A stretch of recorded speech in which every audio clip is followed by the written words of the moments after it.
Chapter 395. The caller was Fan Chu. Yu Zhang had just received a favor from Fan Chu and had set up the scene. No matter what, he had to display an unusual attitude. Hello, Brother Fan, what's the matter? Do you have time to talk? Yu Zhang went into the private room after hearing what he said. In any case, no one was paying attention to him right now. When he reached the suite, he left the door ajar and found a sofa to sit on. Only then did he realize that his muscles had unknowingly tightened. Damn it! How did such a small scene end up like this? Yu Zhang couldn't help but sigh before saying, Brother Fan, speak.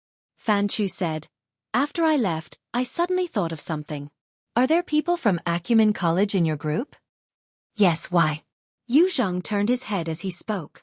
Speaking of which, it was quite a coincidence. He just so happened to see Tianxi through the crack in the door. This beautiful woman stood quietly by Luo Nan's side. She smiled as she listened to Mo Peng's boast. Her bearing and temperament were incomparable. There's a woman. Is her name Tianxi? Hiss. For a moment, Yu Zhang almost thought that his thoughts had been seen through by Fan Chu. He panicked for a moment, but fortunately, he quickly adjusted himself and thought that this was probably a coincidence. He hummed twice and said, Yes, there is. Fan Chu's tone was relaxed. How did you get involved with her? Yu Zhang was also probing. He was brought here by a former schoolmate of 6th middle. When he was promoted, he transferred to Acumen College. What's wrong? Do you have a grudge with Tianxi? Fan Chu laughed exaggeratedly. If I have a grudge with a beautiful woman, then my life is really a failure. It's nothing. I was just asking. You know, I took 2 years of advanced studies at Acumen College. This Tianxi is some sort of cadre in the Alumni Association. I've had dealings with her before. I just remembered. I'm afraid he has completely forgotten about it. I see. Yu Zhang thought to himself. It seemed that this Tianxi was a publicly acknowledged resource in the school. This brother of Fan Chu's had been out of the advanced course for 3 or 4 years, yet he still remembered her. The more resources there were, the more energy it would take to fight for them. However, they still needed to give them a chance to act. There was something that Yu Zhang could not understand no matter how hard he tried. Tianxi was a beautiful woman. She had a good figure. She had a good mouth. She was an influential figure in Acumen College. Why did she put on a completely docile appearance when facing a wooden kid like Luo Nan? Even if they were looking for a spare tire, they didn't have to go this far, did they? At this time, Fan Chu smiled and said to him, Jingzi, you came at the right time today. I happen to have a few friends from nearby universities. Acumen College and Cloud City Business College have some. Their homes are pretty good too. If you have time, come over and play. I'll introduce you to them. Yu Zhang was still quite arrogant to his bones. He wouldn't agree so easily, so he asked, Who are they? Fan Chu reported 2 names on the other side, and Yu Zhang's eyes lit up. That's right, they were both famous figures in the circle of the 2nd generation. His family was in Xia City. Although he could be considered a rich and powerful family, he was still a bit short of what Fan Chu said. Normally, when they met, it was inevitable that they would try to curry favor and flatter him. He didn't like it, but in this kind of game situation, it was more ideal. All right, I'll definitely go. Brother Fan, help me introduce them. Actually, Yu Zhang wanted to say, introduce, but he was affected by his inner self-esteem, so he changed the word. No problem. No problem. Fan Chu laughed heartily on the other side. He was straightforward. Suddenly he said, Wait a moment, as if he had some work to take care of. Yu Zhang said, Brother Fan, you go do what you need to do. We'll contact each other in a bit. Fan Chu said that it was nothing, but in the end, he still said his goodbyes. But at the end, he suddenly said, Jingzi, I think it's quite troublesome for you to take care of so many people. How about this? I'll bring 2 people from my side to visit you. I'll give you some airs, and you can return the favor later. Yu Zhang's heart skipped a beat, but he said, That's not appropriate, not appropriate. I should be the one to greet them first. It's fine. Your Yu family's medical business is so big. No one is inferior to the other. The people over there are familiar with each other, but you guys are unfamiliar with each other here. You should at least distinguish between inside and outside. We should give the airs of friends. When Fan Chu said this, Yu Jing no longer had the strength to resist. He thought of the background and level of this group of people. If they could really come over to offer a toast and a fruit platter or something, his reputation in this circle would be thoroughly propped up. All right, Brother Fan. Then I'll thank you first. It's fine, it's fine. Who are we? Fan Chu laughed and hung up. On the other side, Yu Zheng took a deep breath, his heart beating faster. He felt that this was indeed an opportunity to greatly increase his reputation. His thoughts changed again, and he suddenly felt that it was a pity. Unfortunately, there was only a group of poor students in the luxury room. Although they were good-looking, they weren't people of the ordinary circle. In the following scene, it would be best to greet a few friends that he often hung out with and properly disperse. Otherwise, wouldn't this be the so-called luxuriously dressed at night? With this thought, Yu Zhang could no longer control himself. He nestled on the sofa and used the search function of his wristband to check if there were any friends nearby. He just wanted to give it a try. Who knew that he would be so lucky? There really was a group of people right here in Cloud City Water Village. Although they weren't in the same building, it was only a few steps away. After a moment of hesitation, Yu Zhang waved his hand and snapped his fingers. He took out his usual style and contacted one of the people in the group. Hey, old Sue. You're pretty close. Look where I am. Aurora Cloud City, Frost River Reality's flagship store. Yes, the newly opened one. I have a group of little kids here. They're my sister's friends. Accompanying them is annoying to death. The heels of Yu Zheng's toes tapped the ground. He pretended to chat idly for a bit and began to urge, "Come over and play. At least there's someone to chat with. Speaking of looks, you know my sister's taste." "Ha ha ha, yes, you also know my taste." "All right, come shake them. Shake the car, shake the bed.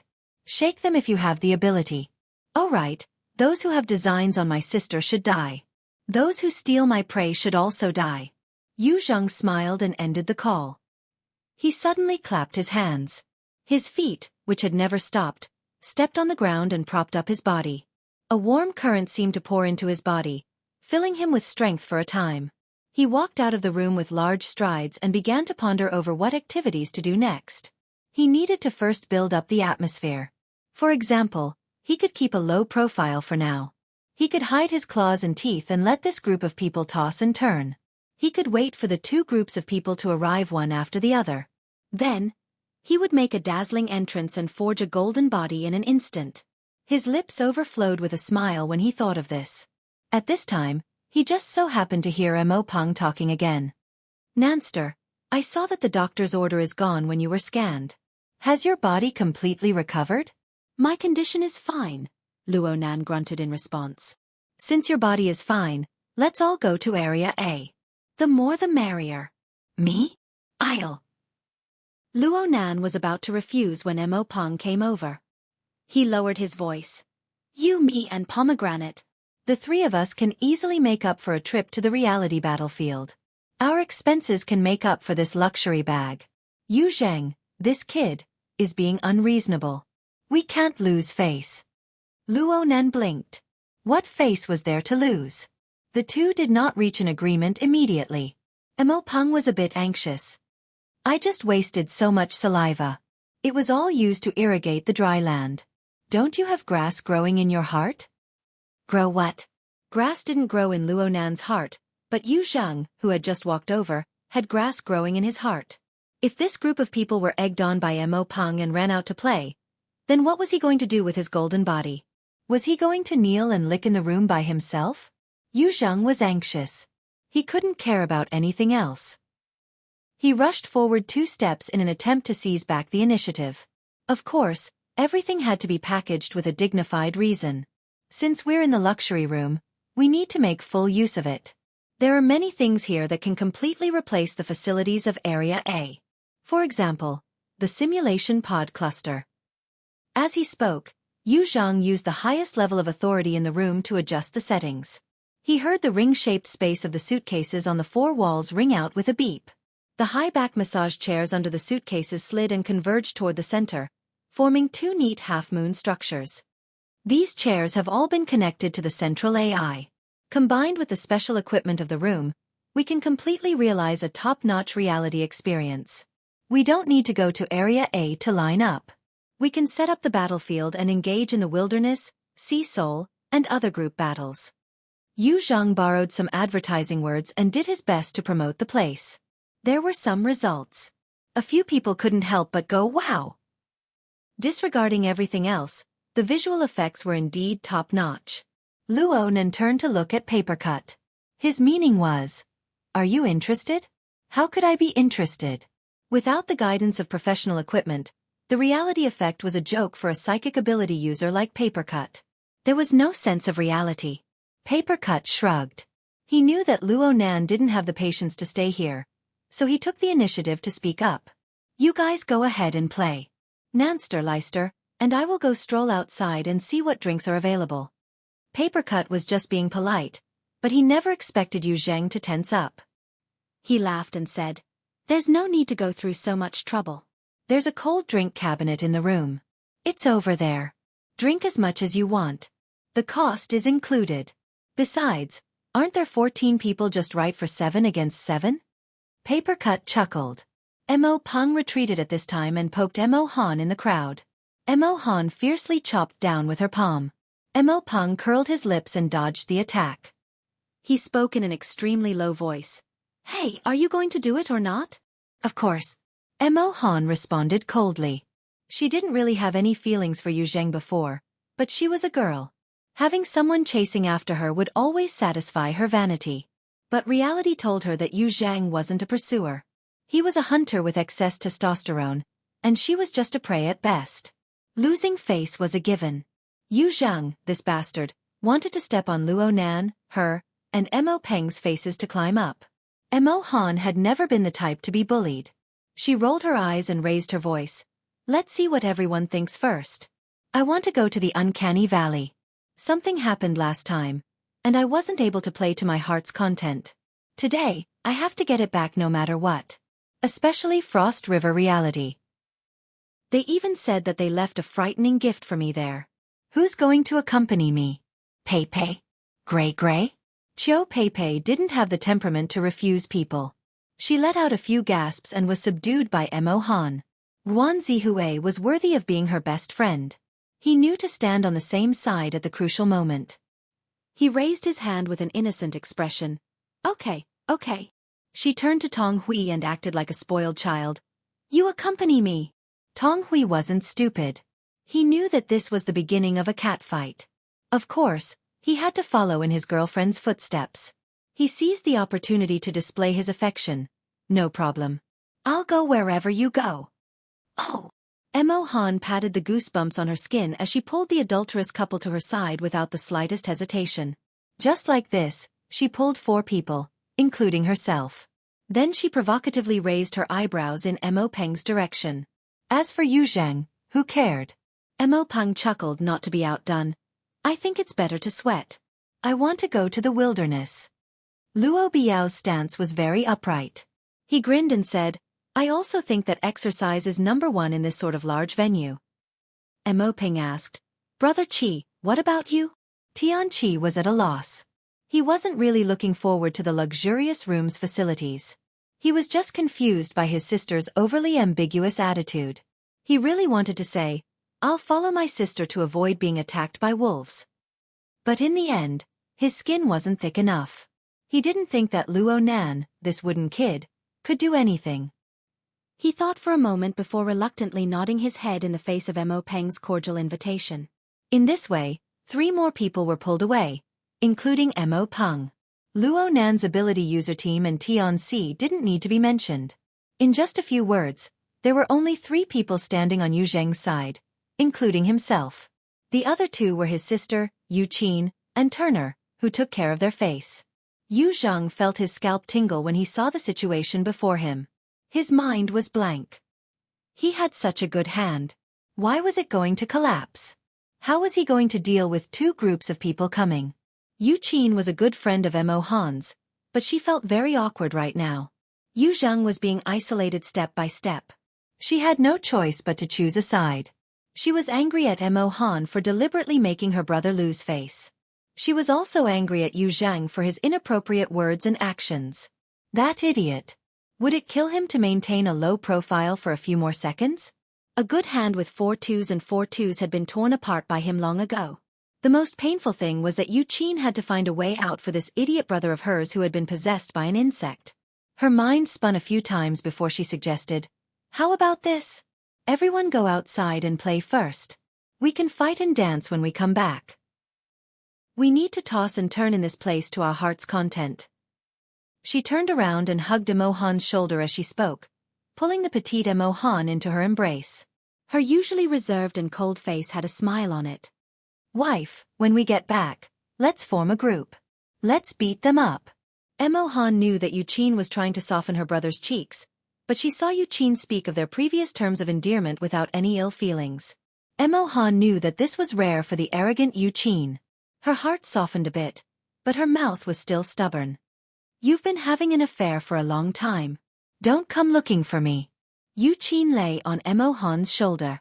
She turned her head to look at Ruan Zihui. "If I'm having an affair, I should look for Hui Hui." Ruan Zihui sneered. "I'll make you Hui Hui. What about Pei Pei?" "Why, you guys have decided." The relatively simple Chiu Pei Pei had long since knelt down in the face of this open and secret tearing. She hastily shrunk back. Chapter 396. Yuqin was a famous icy beauty in the circle. It wasn't that she was reserved in speech and manner, but rather that her family conditions were good. She had high standards, and she was usually reserved. But the more she was like this, the more lethal she would be when she lowered her posture and acted like a spoiled child. Emohan couldn't make up her mind. She stole a glance at Emo Peng. Emo Peng opened his mouth slightly, and his gaze drifted. He had an expression that said, "I'm tempted but I can't say it out loud." The dance battle was very popular in their age group. It was something between a sport and a game. The lighting was cool and trendy, and the design of the movements was very beautiful. It was widely liked by young women, and the superb sound and light effects in the luxurious room made it hard for the girls to resist. As for the boys, how could they refuse such an eye-pleasing activity? After all, everyone was here to play. There was a limit to fighting. The embarrassment they gave Yu Zheng just now was clear enough. Emohan and Emo Peng's attitude softened, and the tense atmosphere dissipated a bit. Luo Biao jabbed Emo Peng. Emo Peng knew that he couldn't let Emohan get off the stage. He could only shoulder this burden himself. He immediately put on a drooling appearance. Okay. Let's go out and have some fun first, then come back and get high. Everyone will have to go on stage later. Especially you girls." How was this going on stage? This was clearly getting off the stage. Amidst the annoyance and strange laughter, everyone was finally given a way out. The atmosphere that was on the verge of collapsing was put away. Yu Zheng was like coming back from the edge of a cliff. He was still a bit dizzy. How did things turn out like this? Now that a group of people was going out, he definitely couldn't stop them. Then he could only quickly contact Fan Chu and tell him not to bring people over. Yu Zheng's head was full of questions. He finally sorted out the priorities with great difficulty, but he suddenly felt that something was wrong. He turned his head and saw the wooden kid called Luo Nan staring at him. Luo Nan's eyes were sparkling, as if they were glowing. Mother****, you look like you're wearing contact lenses. Are you watching me make a fool of myself? Yu Zheng was angry at first. He wanted to glare back, but when he met Luo Nan's gaze, he felt inexplicably guilty. He couldn't bear it, and he turned his gaze away. Paper Cut was baffled. What are you looking at him for? He's the worst example of destroying a system. Luo Nan's gaze turned to Yuqin after he spoke. This girl isn't bad. As he spoke, he sized up the tall beauty Yuqin from head to toe. Perhaps his gaze was too direct, but Yuqin also noticed it amidst the chaos. She tilted her head, frowned slightly, and turned her head back. On the other side, Paper Cut was very regretful. He had asked a stupid question that made his mind go blank. However, his curiosity was piqued this time, and he couldn't help but ask, "Destroy the system? You mean, Nanster, let's go. Let's go." Emo Peng, who had achieved complete victory, was extremely excited. He wanted to drag Luo Nan to the reality battlefield. However, It wasn't easy for Luo Nan to see Papercut take the initiative to mention theoretical research. How could Luo Nan let go so easily? He waved his hand at Emopang and said, "Don't mind me. I have something to discuss with Brother Papercut." Before Emopang could react, Papercut said timidly, "Actually, it's not." The latter half of his words fell apart in front of Luo Nan's sparkling eyes. Emopang did his best to drag Luo Nan away, but to no avail. When he thought about how the design of the reality battlefield was already very difficult to realize, he could only grumble and change his equipment before dragging Robio and Tianqi out. Tianqi looked back 3 times with every step. He wasn't at ease with his cousin's attitude. Tianqi placed all of her attention on Luo Nan. She was completely unaware of her little brother's worries. Alright, this was even more torturous. Everyone split up and left, leaving the luxurious room nearly empty. Fan Chu's grumbles still echoed in Yu Zheng's ears. The difference between this and the previous treatment was like the difference between heaven and earth. He had to endure it and carefully ponder whether or not he should give a call to his friends in the circle of scoundrels. It was at this time that he saw Luo Nan lead a fatty over to the sofa. They chatted in low voices. As for Tianqi, she ran back and forth, mixing drinks and refreshments for them. F***ck Yu Zheng's brain nearly exploded from the rush of hot blood. Then he was forcefully dragged away by Yu Qin. This last bit of disturbance made Luo Nan stare at the brother and sister pair once more, all the way until they left the room. "If you wanted me, I would explode too." Papercut found Luo Nan's straightforward gaze a bit unbearable. He could only tug at Luo Nan to let him continue. "You said they were demonstrating something." "They were destroying an already formed system." Luo Nan took the glass of juice Tianqi brought to his hand. He slowly rubbed it twice in his palm, using this to organize his words. Big Brother used the most straightforward method. He did his utmost to manifest his existence. He used money and connections to frame himself. He forcefully cut in, hoping to use his own gravitational force to make all the stars revolve around him. Luo Nan actually understood. Papercut laughed. He thought he was a star, but in the end, he wasn't even an asteroid? Indeed. Luo Nan didn't laugh. His attitude was very serious. The people who came to this gathering tonight can be considered a 2-star system. I, Emopang, and Han are the main initiators. We are 2 stars. Brother Papercut, you, Shuelei, and senior sister Tian are mainly pulled by me. The others are mainly pulled by Emopang and Han.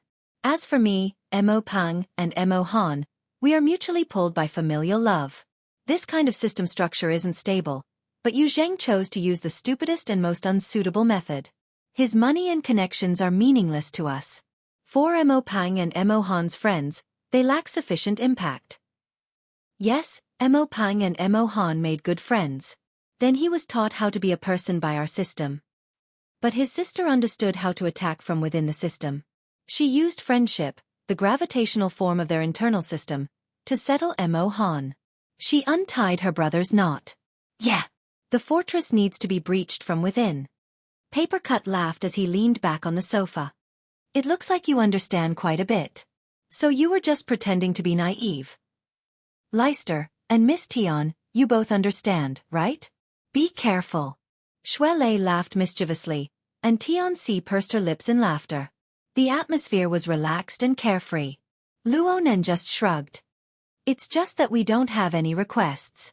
If my request conflicts with Emopang and Han's, and the power of this conflict is stronger than the gravitational form of the 2-star system, familial love, then this 2-star system will likely collapse. At the very least, it will create an unbalanced crack. Papercut's smile suddenly froze on his face. What the fuck are these youngsters thinking these days? He suddenly discovered something. What Luo Nan said wasn't particularly profound. He just used a few terms to make it more suitable for the general situation. Strictly speaking, it wasn't particularly comprehensive. But this general situation made Papercut a bit uneasy. Was this something a youngster should ponder over? Was this something a normal person should ponder over? The focus of Luo Nan's thinking was certainly not to discuss today's matter as it stood. Instead, it was to form a general and feasible truth for him. Looking at it from this angle, perhaps Luo Nan had already formed an abstract system with his surrounding environment and connections? What the hell? It wasn't a problem to engage in theory, but Luo Nan was basically a 15 or 16-year-old child. Was it really good for him to ponder over such profound and abstract questions of life and society? It was definitely not good. This was what Papercut believed. If Luo Nan constantly pondered over these questions from a young age, then complex and ever-changing human relationships would become rigid gravitational lines. Lively characters would become ice-cold symbols. This was a large step on the path of being inhuman. Papercut had never personally witnessed this sort of thing, but he had heard quite a bit about it.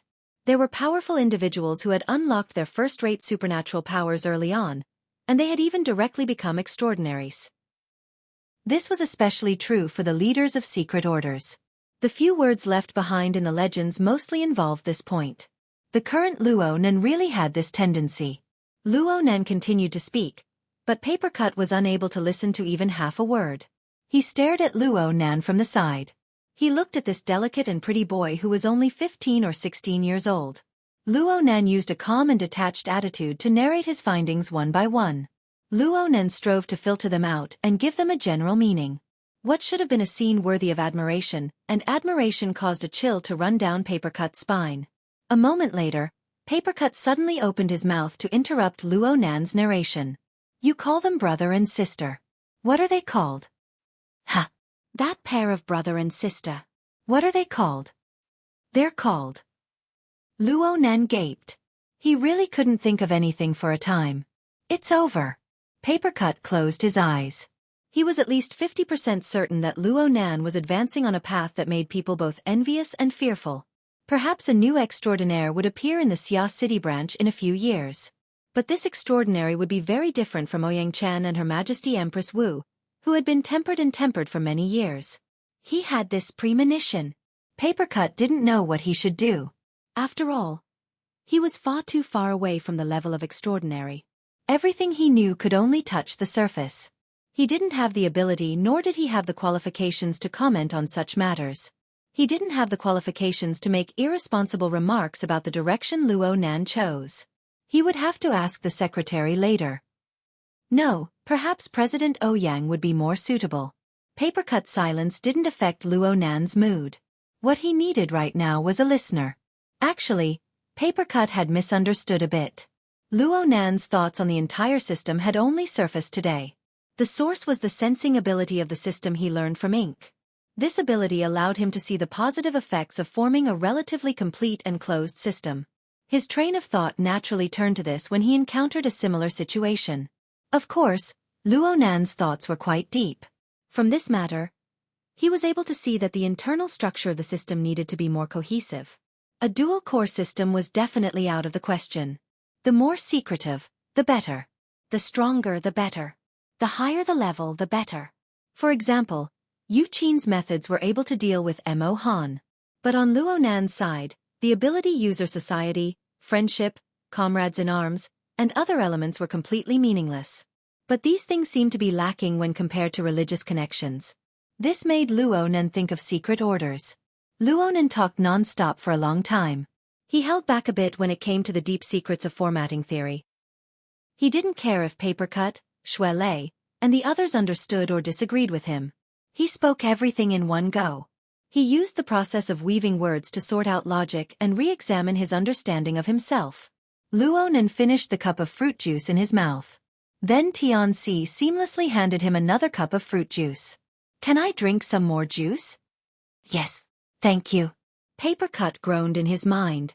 He finally found an opportunity to interrupt. He didn't care if Luo Nan was happy or not. He waved his hand and said, "Calm down for a bit.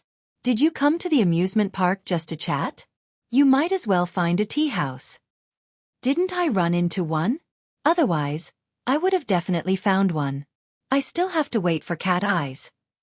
Luo Nan looked at his watch. It was just past 7 o'clock. Let's chat a bit more. There's still an hour. Papercut undoubtedly liked this lively and conversational young boy more. He shook his head fiercely. Stop talking to me about systems. I'm getting dizzy. Then let's change the topic. Let's continue with the ice cream shop. Ice cream shop? It's related to worker Zhai. It's related to the condensation ring. Luo Nan felt that his inspiration was gone, so he wanted to communicate with Papercut. From his perspective, there were far too many things that needed to be discussed and researched right now. Any direction would make him exuberant. Tianxi delivered a cup of hot drink to Papercut's hand. Papercut had an excuse when he saw this. Learn etiquette well. You called Miss Tian over, and then you made her serve you tea? Luo Nan went, ah. He was certain that this was another one of his mistakes. He had taken it for granted that Tianxi came over. This senior sister couldn't let go. She wasn't as easy to blend in as Tianqi. Tianxi was a flower of understanding. She saw the situation and her eyes drooped slightly. Don't mind me. I'm fine listening to you guys chat. Well, if it's inconvenient, I can go take a stroll outside. No, it's not inconvenient. Luo Nan felt that Tianxi was more or less an insider after the incident at Ocean Sky Cloud City. It wasn't a big deal for her to understand a few things about ability users. Papercut could see that Tianxi had the intention to retreat in order to advance. She was doing her best to blend into Luo Nan's inner circle, striving to obtain a favorable impression from Luo Nan. Papercut didn't care about the utilitarian considerations. This kind of behavior gave him the opportunity to operate. Yeah, it's not inconvenient. It's mainly because there's something wrong with this kid Luo Nan's brain. He came to an amusement park to talk about theory. I'm tired of listening to him. Miss Tian, do you have a place you want to go? I'll accompany you. Papercut stood up as he spoke. Tianxi immediately looked at Luo Nan. Luo Nan finally confirmed the problem of etiquette. He was a relatively obedient student in this regard. He also stood up and said, then let's go play for a bit. Last time senior sister went to Area C? Tianxi looked at the three males in the room and shook her head. Area A is pretty good. Then Area A it is. Papercut regained his authority as an etiquette teacher. He clapped his hands and made the decision. He turned to face Luo Nan and said, I'll teach you one more thing. If you feel that the experience here isn't enough, you can temporarily use the Hexa ear to carry out the guidance function. For a specific guide, look at the gaming area on the branch's main page. The group of people left the room just like that. Outside was Area A. Area A. The minds of the four weren't really on this. They just strolled around. Comparatively speaking, Xuelei was a bit more engrossed. He followed Papercut's instructions and went to the branch's gaming area to learn how to set things up. He put on the helmet that was assigned to him, and sure enough he saw the results. It's really useful. Papercut curled his lips. You're the muscle type. My senses aren't bad. It's really boring to play like this normally. Xuelei was all the more exhilarated after resolving the chronic illness that had plagued him for many years. He looked all around. He suddenly saw a place and went, hey! He grabbed Luo Nan and said, hold on. We're already here. Aren't you going to play? Luo Nan didn't react. Play what? Chapter 397. Area A of Frost River Reality was forever the most bustling area. It might not have the largest number of people, but there were thousands of people running and rolling in the field. There were also the cheers and screams of the enormous number of onlookers. The clamorous sound waves never stopped for a moment. This was the place where reality technology was the most unbridled. Under the guidance of immersion equipment, players would go from the skyscrapers and bustling cities to the dangerous seas and wilderness in an instant. They would struggle to escape from the jaws of the mutants or show off their prowess. In the two-way hypnosis, they would obtain achievements, win respect, vent their emotions, and deliberately seek abuse. But in the end, all they obtained was true pleasure. That's right. Pleasure was something that could be achieved by just secreting dopamine. The experience might not be real, but people were easy to deceive. So, who didn't like playing games? The atmosphere of Area A was in full swing. Luo Nan looked at the players around him who were completely engrossed in their own world. He really could not bring himself to refuse.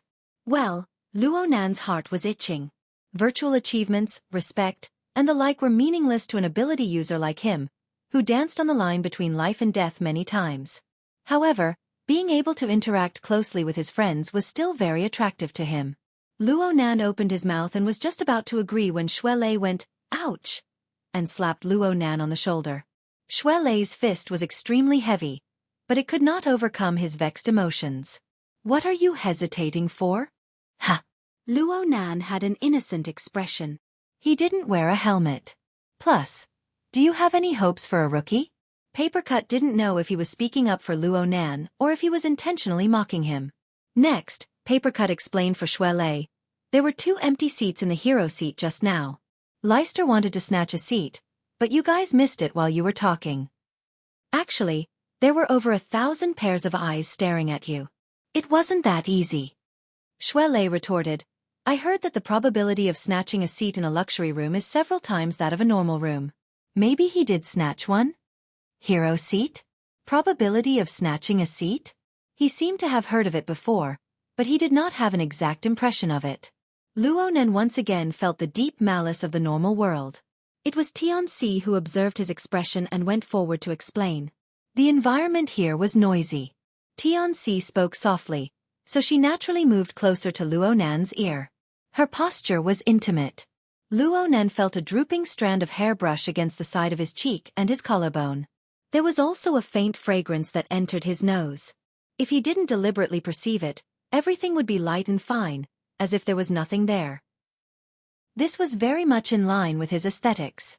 Therefore, Luo Nan felt quite comfortable. At the same time, Tianxi also explained the ins and outs of the matter clearly. The so-called hero seats referred to 100 advanced simulators with 6 degrees of freedom in the center of Area A. These simulators were seamlessly connected to the wearable equipment worn by the players. While giving the players a more realistic feeling, they could also allow the players to move more boldly without worrying about being too immersed in reality and getting injured. In addition, these simulators have been upgraded in all aspects, including accuracy, sensitivity, and other control indicators. They had the upper hand in battles, and because of this, the players recognized them as hero templates and naturally flocked to them. But that was the situation in Area A. Every day, thousands of players would fight for 100 seats. The supply and demand were seriously out of balance. For this reason, Frost River Reality raised the spending limit for these 100 seats to the highest level. On the other hand, they didn't accept reservations or bids. They only used the system to do random instant kills. At least in name, they achieved openness, fairness, and impartiality. As for the probability of getting a luxury room or a normal room, it was just a speculation that circulated among the players. The operators had never officially confirmed it. Luo Nan stated his understanding, so even if you want to play, you might not be able to play? Shui Lei sighed, it doesn't matter if you can't fight for the hero seats. In any case. Cough, are you going to play or not? I'm going to play. You lead the way. Luo Nan shrugged and put on the semi-sealed helmet in his hand. He followed Papercut's directions and went to the Society's homepage game area. He learned the temporary guidance mode. After a few rounds of operation, his mental senses smoothly withdrew. He no longer overstepped his bounds and the effects of immersion grew clearly. He naturally placed his attention on the translucent panel before him. He looked at all sorts of real-time information related to Area A. The screen flowed like water. At the same time, the various AR effects in the surroundings were strengthened. His impression of the amusement park grew fainter and fainter. It was as if Luo Nan had arrived in a shabby little town covered in dust and sand. The streets were crisscrossed, and all sorts of buildings were arranged in a row. All sorts of bars, shops, and training grounds were set off against each other. Even the rusted metal gate that led out of the town appeared in his field of vision. Behind the rusted metal gate was the reality battlefield. Right now, they were in a service area. Shui Lei turned his head and looked all around. He searched for the most suitable place to go amidst the complex and realistic AR images. If we can't get the hero seats, then everything else doesn't matter. Let's go. Hey hey hey. While Shui Lei was shouting, Luo Nan saw an eye-catching blood-red message flash on the translucent panel. Every player, please pay attention. Seats 77 and 91 in the hero area are vacant. Get them! Papercut yelled from the side. Luo Nan subconsciously triggered it with telepathy, but he soon came to a realization. This wasn't the Hexa ear or the psychic wave network. Telepathy was useless here. But in the next moment, an image appeared on the translucent panel. An alloy dagger and a sinister beast limb collided with each other. Sparks flew in all directions. Hot-blooded background music flowed into Luo Nan's ears. There was also a vigorous male voice that spoke like a madman. The cruel battlefield has welcomed a new hero. The door to glory is open. Luo Nan was stupefied in place. Did we get it? Yes. Xue Lei waved his arm to the side. Then he reported the good news to Luo Nan. Nanster, we got it. Today's luck. Ha! The two were already surrounded by special AR lighting effects. One glance was enough to know each other's identities. Just like this, they inexplicably obtained the qualifications for the hero seats. The hero seat snatching duo achievement obtained. Papercut laughed and pushed Luo Nan from behind. How many grannies have you helped cross the road these past 2 days?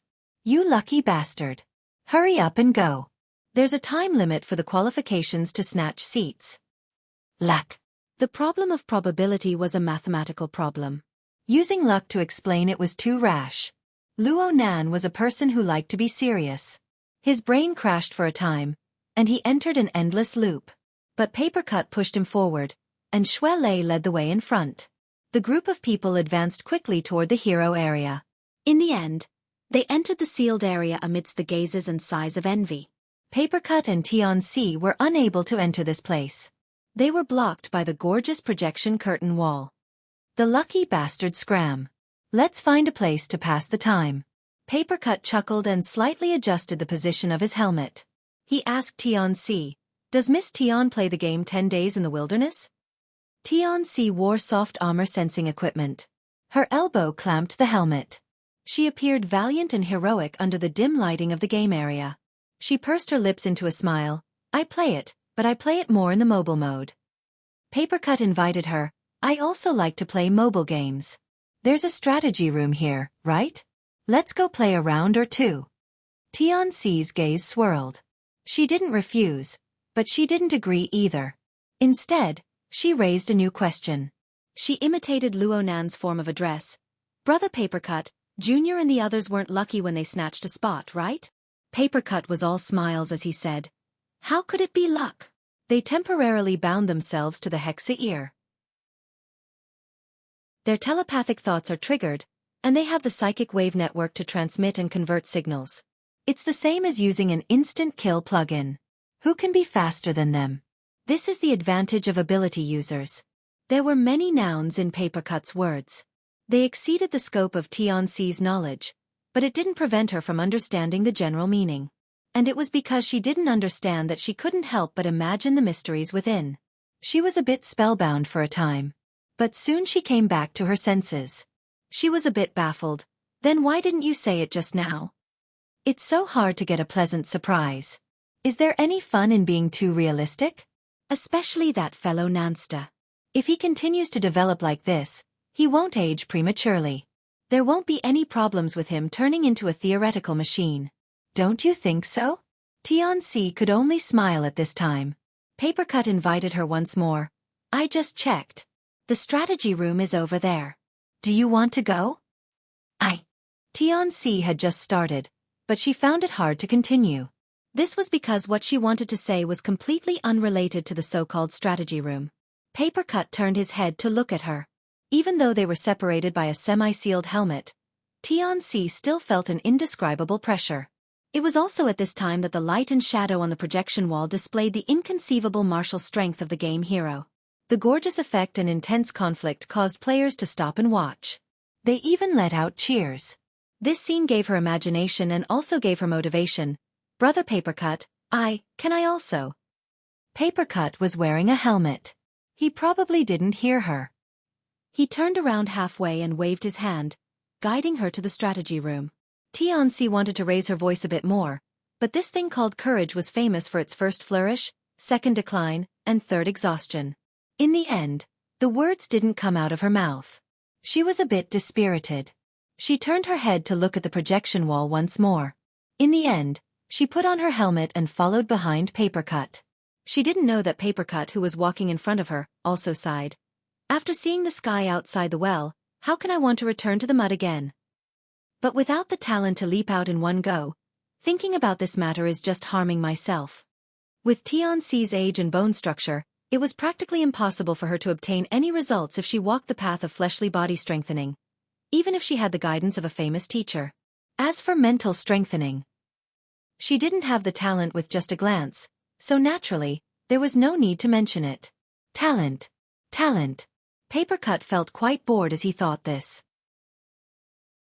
Could it be that there was no way to find a cultivation method in this world that was open and above board, that grew from nothing, that grew from small to large, that gradually accumulated step by step to 1,000 miles?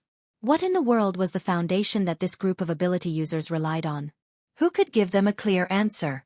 Luo Nan's figure suddenly flashed in Papercut's mind. Perhaps only this kind of super-talented freak, who wholeheartedly delved into theory, had the hope of seeing through the dense fog and pointing straight to the truth. However, such an existence was far too unadorable. In comparison, even that vain and foolish Yu Zhang was more like a living person. This wasn't good. It was very bad. Though he didn't have the qualifications to evaluate, Papercut really didn't like this change in his heart. Tisk, I'm such a woman. Papercut continued to laugh at himself, but he still contacted someone through the hexa ear after walking a few more steps. In the beginning, he wanted to choose He Yuein. After all, she was his secretary. But when he thought about it again, secretary he didn't seem to have too much of a human's aura.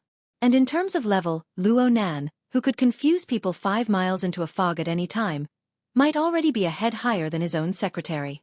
Papercut switched contacts as soon as his thoughts reached this point.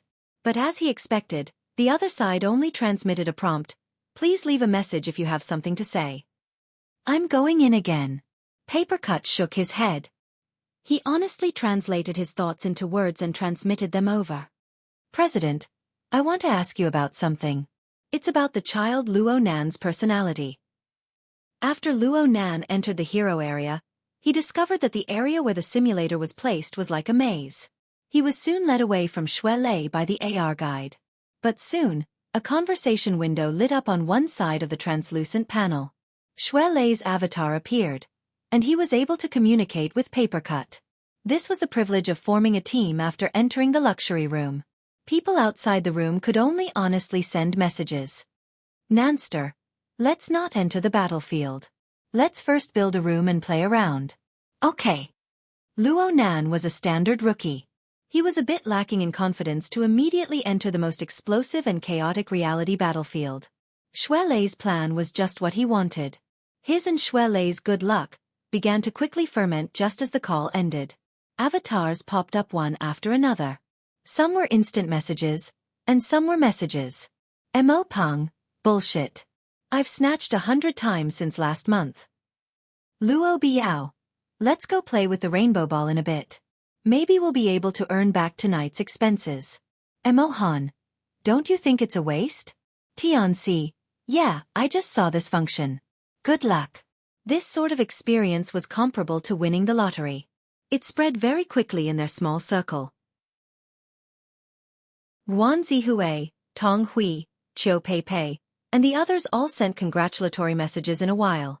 Even Yu Qin and Turner, who were in a more awkward position, said a few polite words to express their congratulations. Of course, there was no need to count on Yu Zheng. Luo Nan was a bit disappointed when he walked to hero seat number 91, the seat he had snatched. Even though Shui Lei and the others had given an extravagant explanation of this thing, it didn't look too different from the completely enclosed maglev cabin in the VIP room. All right, bringing the experience of the VIP room to the public area might count as a move. Luo Nan began to perform a data link with the help of the guide. He was quite familiar with the process. He received Shui Lei's invitation approximately 30 seconds later. The scenery before his eyes immediately separated from Frost River reality. It turned into a square platform that was similar to an arena without any barriers. "This isn't the wilderness?" Luo Nan was quite baffled. This sort of battlefield construction was a bit too lazy. Who said it wasn't? There are several fighting arena scenes in the wilderness. This place belongs to the Flaming Hill Arena of Life and Death. It's super famous, okay? Shui Lei appeared in the arena. Out of the 4 categories of regular, deep blue, aberration and fantasy, he chose the most realistic regular human hero. Under the effects of reality, he was wrapped in an exoskeleton, but he was taking it off piece by piece. Luo Nan felt ominous when he saw this. While he was in a daze, he suddenly stirred and blurted out, "Change venue." Chapter 398. He had been tricked. Only now did Luo Nan understand that Xue Lei's intentions of wanting him to do Sanzhou training had never dissipated. This bro had endured for half the afternoon and half the night. Finally, he used the invitation to fight in the wilderness to push Luo Nan into the pit. Of course, Luo Nan could still act shamelessly. He could switch to a mutant, a fantasy, or something to indirectly avoid the fight. But Xue Lei had forced him into the pit with good intentions. If Luo Nan continued to torment Luo Nan, he wouldn't know how to appreciate favors. Luo Nan suffered for the following period of time. He chose human heroes for the simplest arena combat practice. He used close-quarters combat without armor. Even with the system's built-in action modes, everything was under the support and limitations of reality technology. But Luo Nan was still tossed around miserably against Xue Lei, a true fleshly enhanced elite monster. His most effective long-range senses were lost. Soul strength was useless.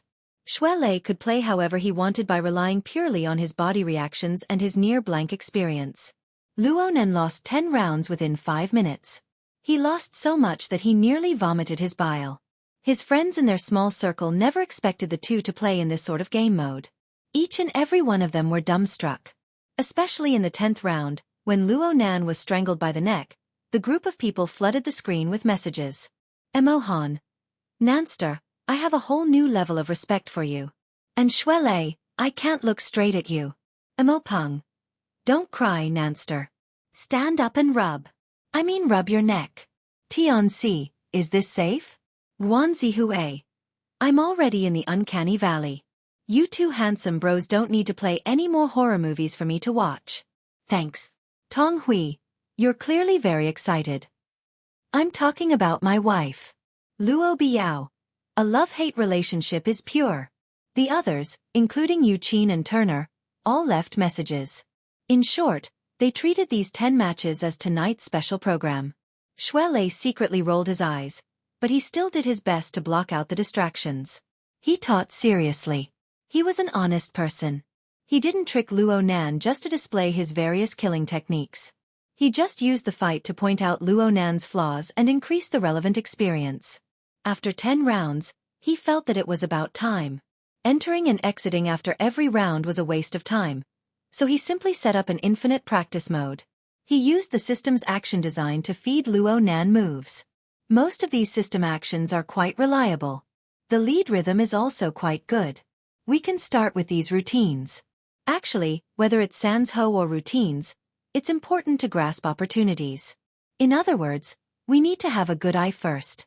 It's not a problem for me to temporarily have high expectations but low ability. I'm only saying this to you. Yes, it's the gym master.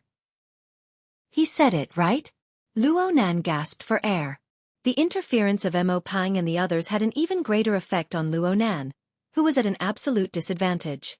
However, his current level of concentration was definitely commendable. Even if he had the intention to deal with Xue Lei at the beginning, after losing 10 rounds and getting beaten up repeatedly, his emotions would have changed. Except for the few times when Xue Lei deliberately let him hit him as a demonstration, under normal circumstances, he did not even touch the corner of Xue Lei's clothes. No matter how natural the result was, no matter how slight the sense of defeat was, it accumulated over and over again, and it was enough to make one furious. Luo Nan's body grew more and more exhausted under the drive of these emotions, but his attention grew more and more focused. Not only was he able to effectively block out the outside world's interference, he also had a clearer perception of the environment he was in. F***ck me. Luo Nan was knocked down by the heavy kick once more. He fell on the stage and was confused. He was more and more certain that there was a difference between the maglev cabin in the VIP room and the 6 Degrees of Freedom simulator. The maglev cabin Luo Nan used should be a special object for burners and ability users. It had a fine sense of the human body, reaching deep into the mental system level. It was able to observe and influence the operation of billions of nerve cells in detail. Once activated, the maglev cabin could form a corresponding template in the virtual world. It was already very close to the hexa ear. Activities in the virtual world were mainly driven by the mind. But there was no lack of stimuli and influences. They would all be fed back to the body. The current 6 Degrees of Freedom simulator was far too lacking in precision. But there was one thing. It could pull the body to a considerable extent. It was probably the legendary saying, if precision isn't enough, strength will make up for it. It could be said that Luo Nan was an iron coach who didn't recognize anyone. Luo Nan especially followed Xue Lei's request. Luo Nan raised the extent of guidance to the maximum. Under the guidance and control of the device, Luo Nan would punch when the hero punched. He would kick when it was time to kick. And the extent of movement was very demanding. If he failed, the game character's entire body would be stiff. He would only be able to suffer a beating. The simulator also came with a bonus punishment stimulation. It was a simulation of the feeling of being struck. It was unbelievably unrestrained. Heavy blows, tumbles, lacerations, throats, and so on. It was very well differentiated. Luo Nan endlessly adjusted his movements according to these characteristics. And Xue Lei continued to adjust his teaching techniques. From general pointers to painstakingly staring at a set of movements, he repeatedly taught Luo Nan, foresight. You must have foresight. You must understand the movements. You must judge the movements. You must grasp the rhythm of your and the enemy's exertion. The rhythm of both sides is conflicting, but it must be combined together.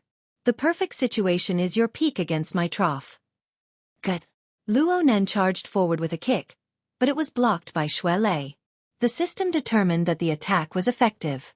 The force even caused the game hero to take a step back. Luo Nan seized the opportunity and was about to attack again when the simulator lit up with a yellow light. It was a warning from the system that the user had consumed too much physical strength. Pause. Xue Lei raised his hand to call a halt. He had been paying attention to the state of Luo Nan's body all this time. It was just practice. There was no need to completely squeeze Luo Nan dry in one go. The system's voice came in at this time. It asked Luo Nan if he wanted to log off.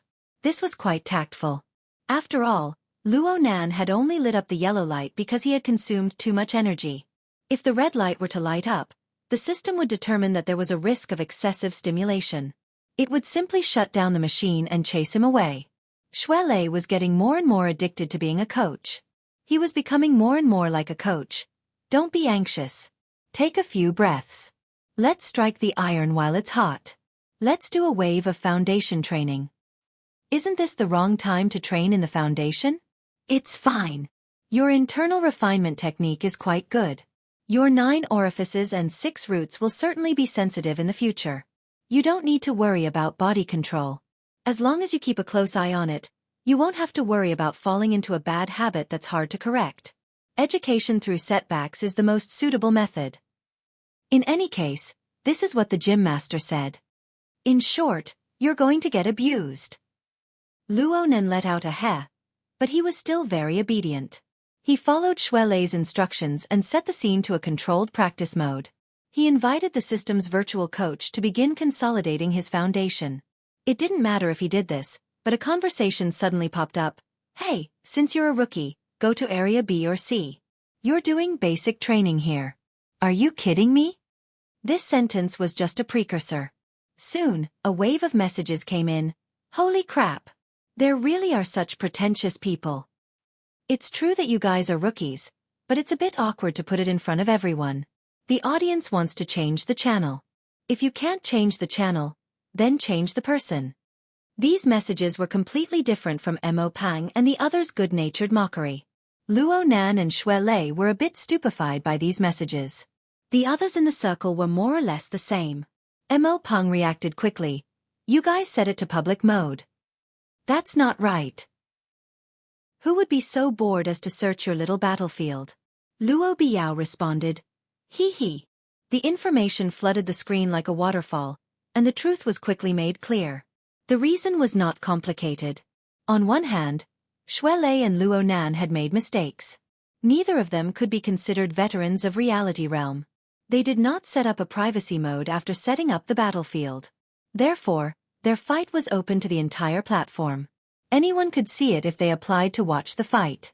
On the other hand, Luo Biao assisted in courting death. This bro had just edited a few clips of Xue Lei crushing Luo Nan and posted them on the internal forums of Frost River Reality. The title was, Love-Hate Relationship. The content of the video was fine. Shuelei was the main character, and it gave quite a bit of feeling. But the interface was probably not cleaned up properly. Soon, some technical experts recognized the source of the video and called for quite a few people to come watch the fight.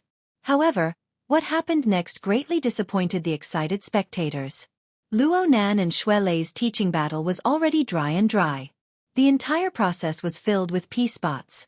Now they were doing basic training. It was too much of a mockery to the players who had tried to snatch a spot several hundred times to no avail. No wonder someone jumped out. Damn. These people. Shuelei had managed to trick Luo Nan with great difficulty. Luo Nan was gradually getting into the groove of teaching.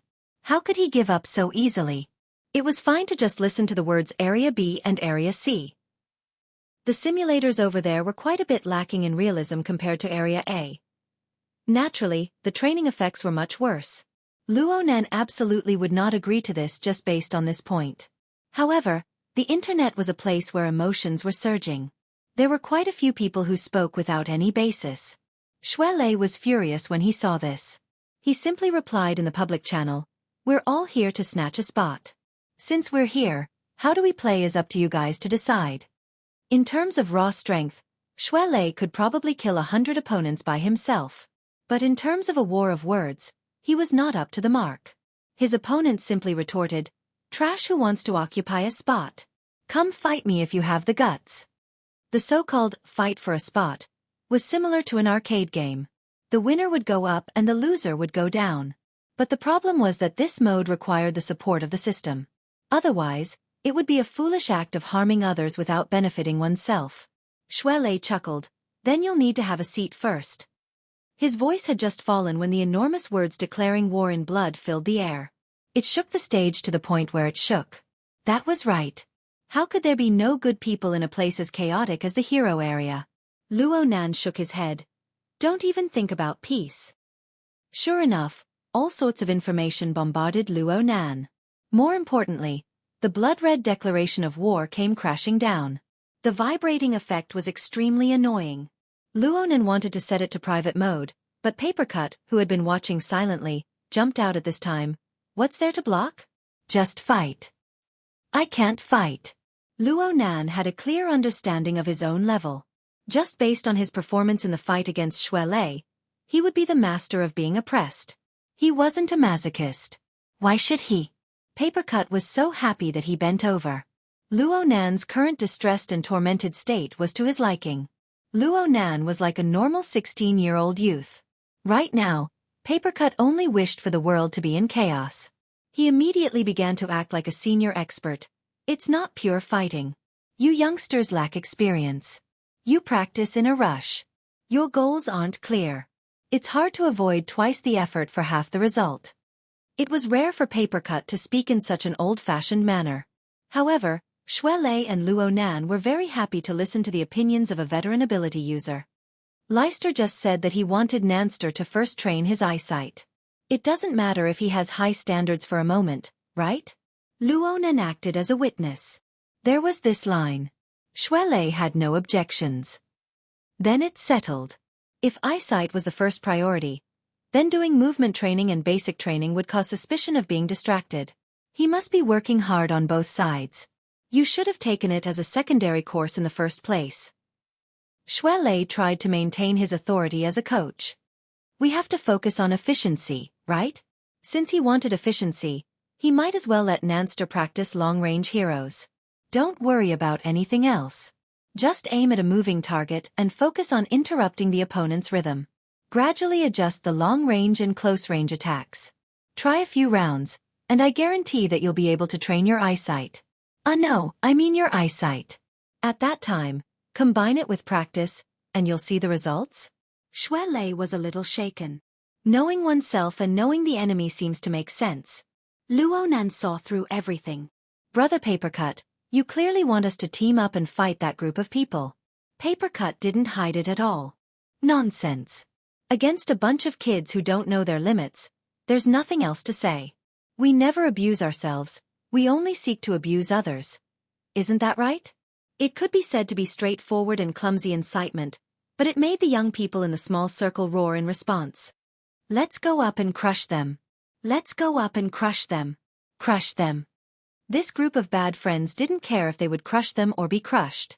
There was a good show to watch. Soon, a huge number of messages flooded the screen. Shui Lei let out a long sigh. He knew that no matter how effective Papercut's suggestion was, the Sanzhou training he envisioned was impossible to continue. Since this was the case, there was no point in being conflicted. In any case, he was already furious. Fuck. Let's go. Shui Lei's actions were even more straightforward as soon as he spoke. He directly chose the public battlefield, and he chose the fight for position mode. At least 30 people responded at this moment, and the system sensed the relevant information. It automatically matched the infinite slaughter environment before handing it over to all parties for confirmation. F***CK. Has the system been targeted by a super administrator? 2 peaches, kill 30 warriors. It's going to explode. It's going to explode. The so-called infinite slaughter environment meant that within the next half an hour, all the participants had to completely eliminate their opponents or endure this period of time. Only then would it be over. Looking at the same situation, at least 20 people would be eliminated. This way, the other spectators would be the fishermen who reaped the benefits. The success rate of snatching positions would be explosively high. The shamelessness of the system exceeded the expectations of the majority of the people involved. However, the current situation was quickly becoming a public event. Under the watchful eyes of the public, very few people would cower. In the end, only 3 people chose to shrink back. The remaining 32 people were all swept into the public battlefield, taking up a third of the entire hero area. At this moment, the surrounding spectators in the hero area, and even the entirety of Area A, were about to explode. They cursed the system with righteous indignation as they tightly gripped the fight for position button.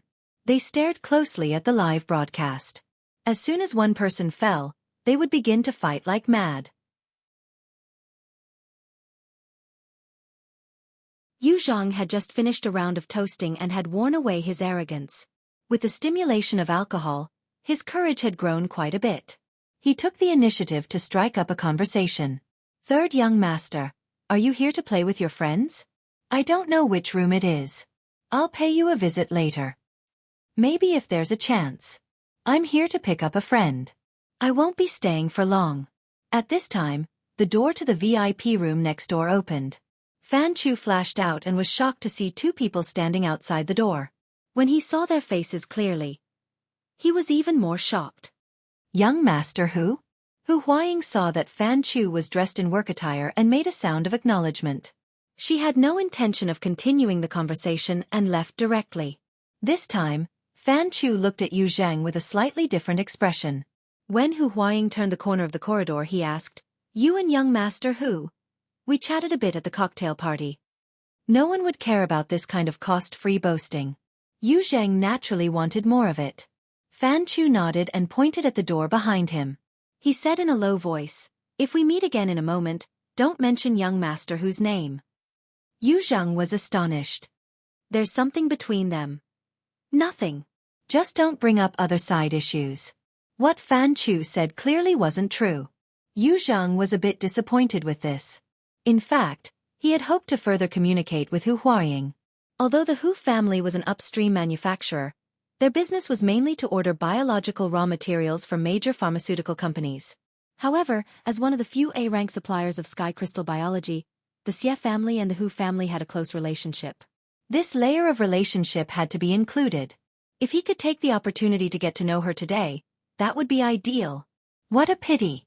Fan Chu saw through most of his thoughts. He took the initiative to pull him a bit further away and whispered, "These 2 circles don't touch each other. Young master who is in the business circle. Young master Ju is in the military and political circle. The people in this room might not have much net worth, but behind them are all powerful and influential. Do you see that Lieutenant Colonel Zhu Ling? He just transferred from the City Defense Army to the Coastal Defense Army. His military rank was even promoted. His future is limitless." "Lieutenant Colonel." Yu Zheng jumped in fright. When they were introduced, the other had only reported their names, but not their positions. He was only in his early 30s, yet he had reached such a rank. Wouldn't he be aiming for a general in the future? That's the lieutenant colonel. But this one arrived later. I heard he was eating at Chonglu Pavilion upstairs. He heard young Master Sun was here, so he came to take a look. Fan Chu's wristband suddenly vibrated. Seeing the contact, he was stunned. He turned around and pushed the door open. Young Master Sun, you were looking for me? Just as Yu Zheng was feeling curious, he heard a voice from inside.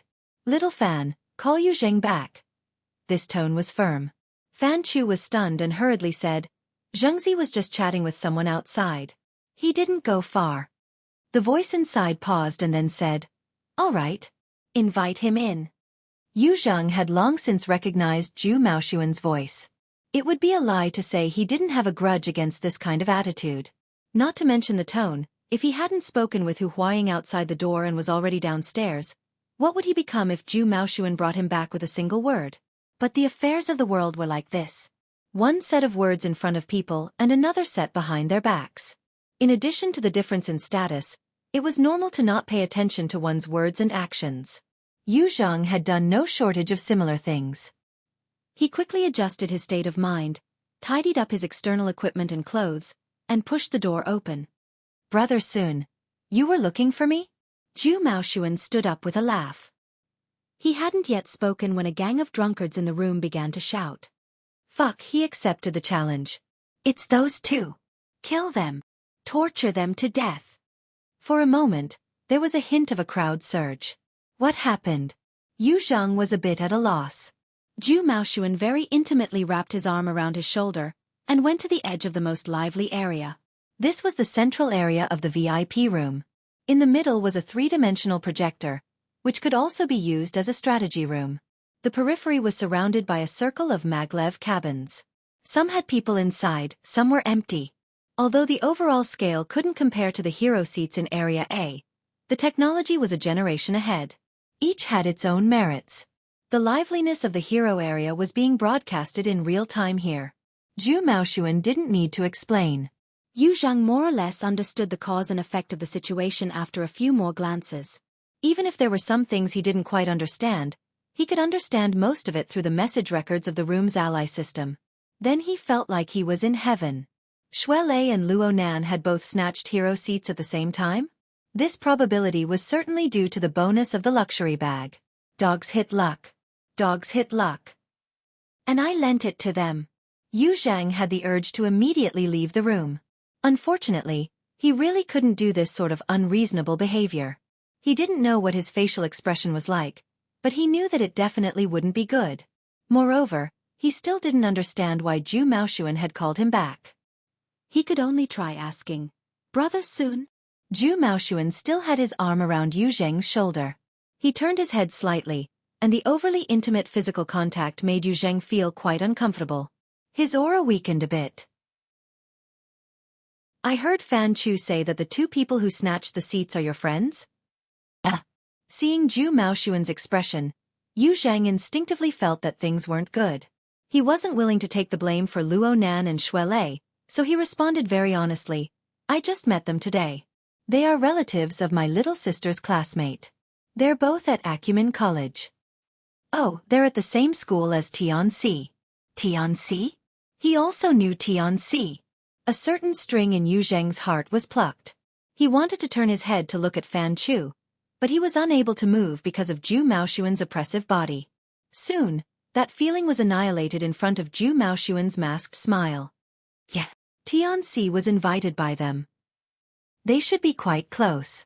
When the last sentence was added, Yu Zheng seemed to hear the snigger of a demon in his heart. The resentment that had been accumulating in his chest for a long time was suddenly vented. But soon, a different kind of pleasure was born, like sparks buried under the ashes of grass. Zhu Maoshuan patted his shoulder again, his eyes flashing. I say, these two guys don't have eyes. They don't have any face. They provoke public anger and still refuse to repent. If Acumen College is filled with these kinds of people, then it's pretty much done for. The true colors of the legendary butcher began to appear, and they came without any concealment. Yu Zheng felt very uncomfortable in his heart, but he had already loosened his mouth. He didn't have the qualifications to say anything. He could only stare blankly and say nothing. But Zhu Maoshuan still wanted him to continue expressing his position. For this reason, he used a very intimate address. Zhengzi, you don't mind teaching these two little guys a little lesson, right? Yu Zhang nearly blurted out, I don't mind. But he still had a bit of basic self-respect. When the words reached his mouth, his shoulders stiffly shrugged. He feigned a casual response. I don't mind. As long as my little sister doesn't embarrass herself too much, it's fine. Zhu Maoshuan laughed loudly as he patted his shoulder. He used a lot of strength.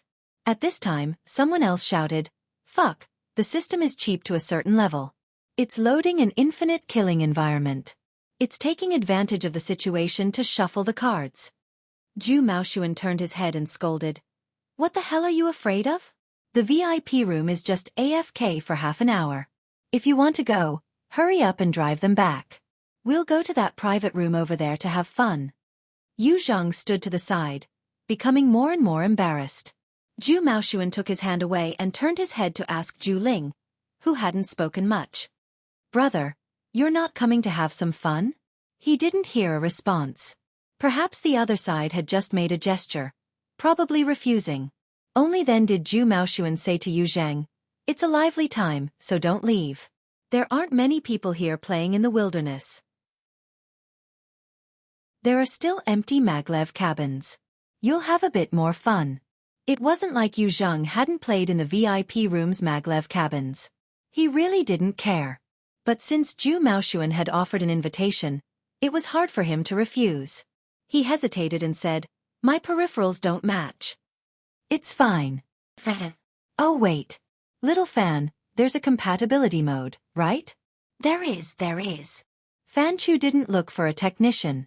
He personally came to test it. At this point, Yu Zhang couldn't say anything to refuse. He pinched his nose and said thanks. Under Zhu Maoshuan's gaze, he entered the maglev cabin. He sat in a moderately spacious seat. His body was comfortable, but his heart was completely uncertain. What did Zhu Maoshuan want to do? No matter how Yu Zhang struggled, Area A didn't lack for explosive topics tonight. Over 1,000 people were watching the scene of cursing. There was also the gambling that had been opened on the spot. All of this placed this battle of infinite slaughter on a fiercely burning bonfire. With so many people watching, there was no lack of sharp-eyed people. At the final loading stage of the environment, many people found something unusual when they saw the list of names. Fuck, there's even the VIP area mixed in. I was wondering why there were over 30. So it's just a bunch of nouveau riches making up the numbers. Like this, they'll squeeze out at least 5, 6, 7 spots, right? 20 or so is enough. Come on, let's have a total annihilation. The VIP can open a fantasy breed. That's a boss template. Sweep the trash and kill the boss. At this time, who cared about the final result? It was fine as long as they quickly gave them a good time. Before, they were the lucky ones that made people envious. They were the focus of attention. Now they had become the objects of amusement. No matter if it was positive or negative, they would gladly endure it. This was the era of eyeballs, the era of entertainment. Luo Nan, who was in the center of attention, had a strange sense of vanity. Perhaps it came from the resonance of the emotions of the masses. It was a subtle group mentality. At the same time he saw through his own thoughts, he laughed out loud and switched hero characters. Without much hesitation, he chose the ace firepower player of the Earth Corps, Haya, who had fought with Zhang Yingying on the ship-blocking mountain. Under the current circumstances, being a heavy armored firepower expert was certainly not the best choice. But this was the only character Luo Nan could be said to be familiar with. This was the only one. A few seconds later, this sturdy senior officer carried the mechanical dog, Newbie. They were teleported to the cracked red earth of the wilderness. This was already a public battlefield. Xue Lei had been teleported to an area 7 kilometers away from Luo Nan. He was madly dashing over to join them. Today they were the public enemies of the world. They would certainly be the targets of everyone's firepower. If they were to separate, it was very likely that they would be rubbed against the ground by this group of players. Xue Lei's reaction wasn't slow, but he couldn't resist the magic of luck. The distance between the two was really too far. It was extremely difficult to quickly join forces.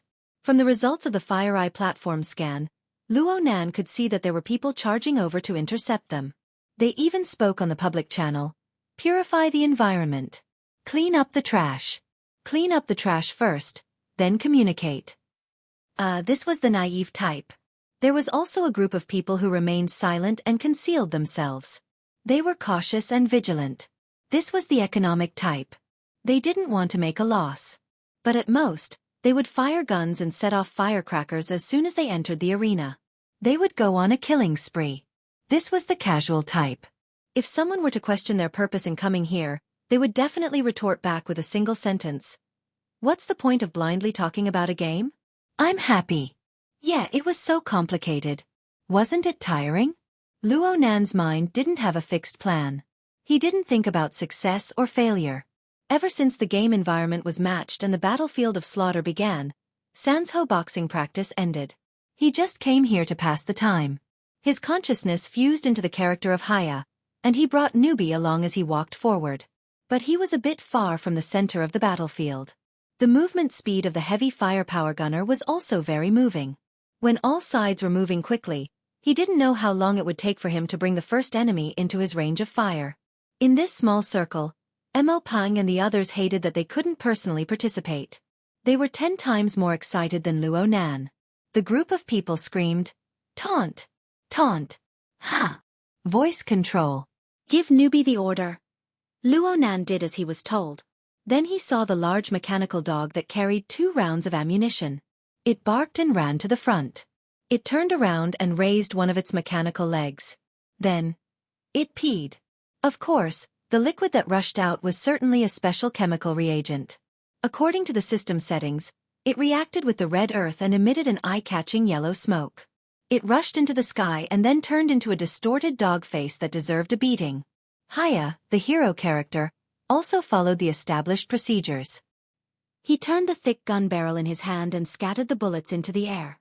He loudly announced, "Targets, walk to your final destination in the trash." To read the latest novel, please visit the website. Chapter 400. F***CK.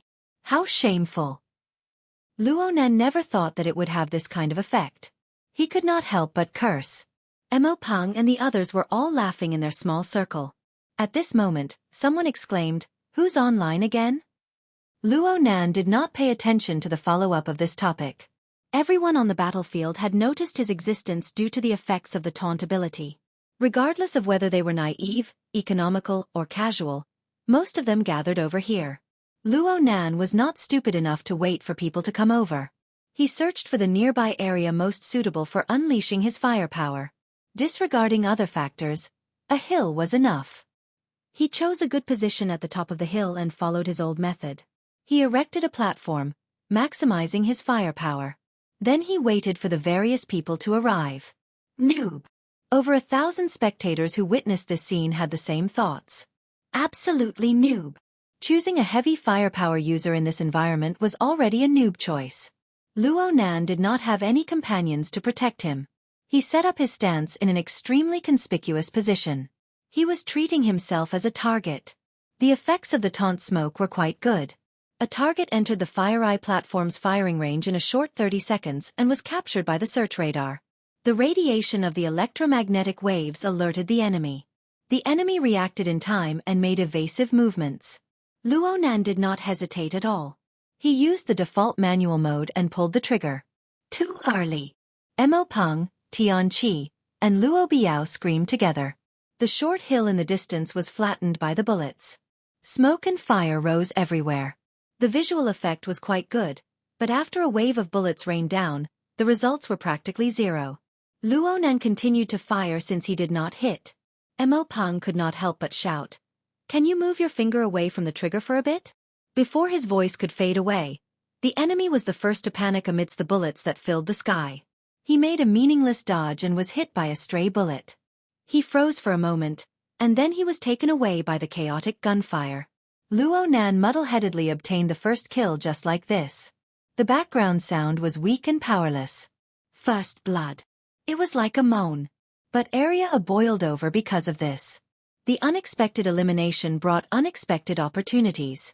It was unknown how many people pressed the snatch button at this moment, hoping to become the new lucky one. Mo Peng choked on this result. Then he determined. He drowned. Look at the ammo reserves. Blacktooth's core, Fire Eye platform was built on a large weight-bearing exoskeleton. Although his movement speed was slow, he was also one of the standby characters who carried the most ammo.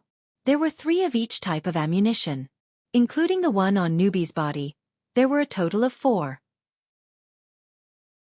The total weight was more than a ton. But Luo Nan's bold fighting style had already consumed a quarter of his ammunition base. That was equivalent to 1/16 of the total ammo was gone just like that, and this was for a similarly clumsy rookie. He still had to face close to 30 enemies.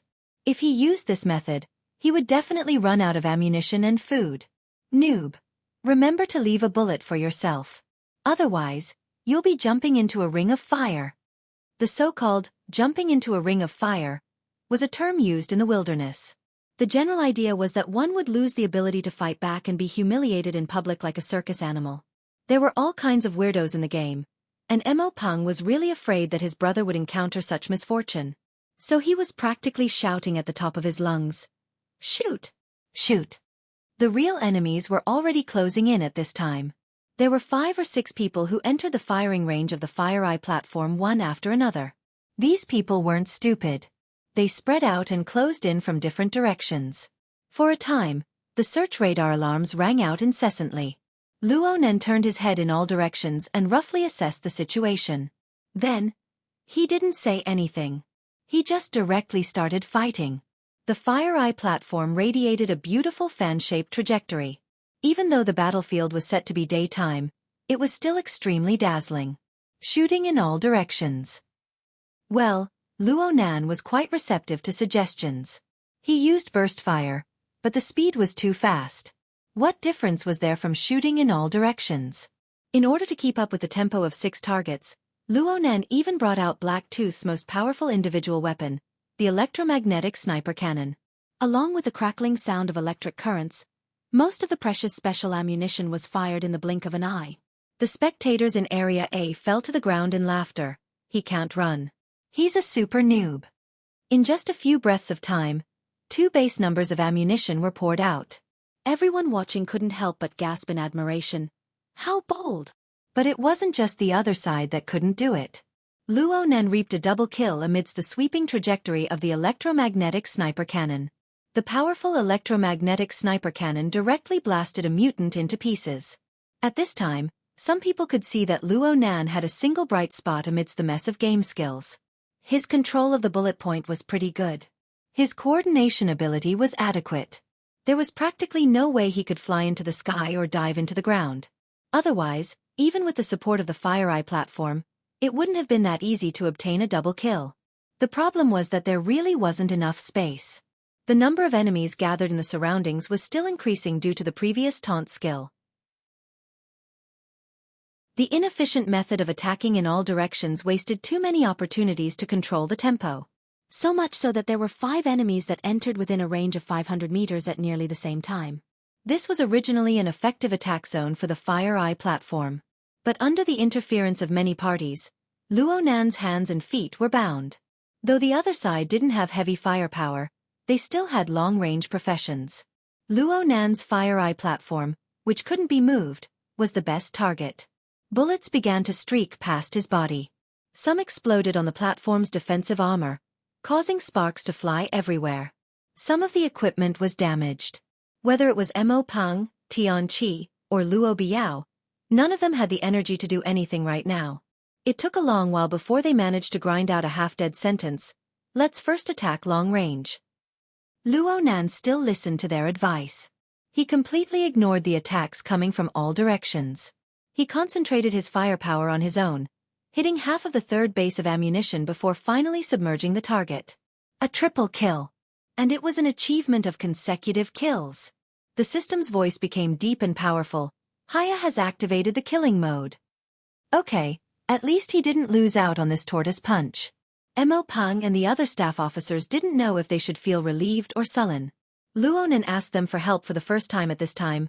What do we do with Haya's close-range attacks? This terrible question of sharpening a spear at the last minute made Mo Peng fall backwards in anger. Close my ass. He can play with you however he wants to when he's close. Switch targets. Hurry. Switch targets. The closest opponent was already 100 meters away from him.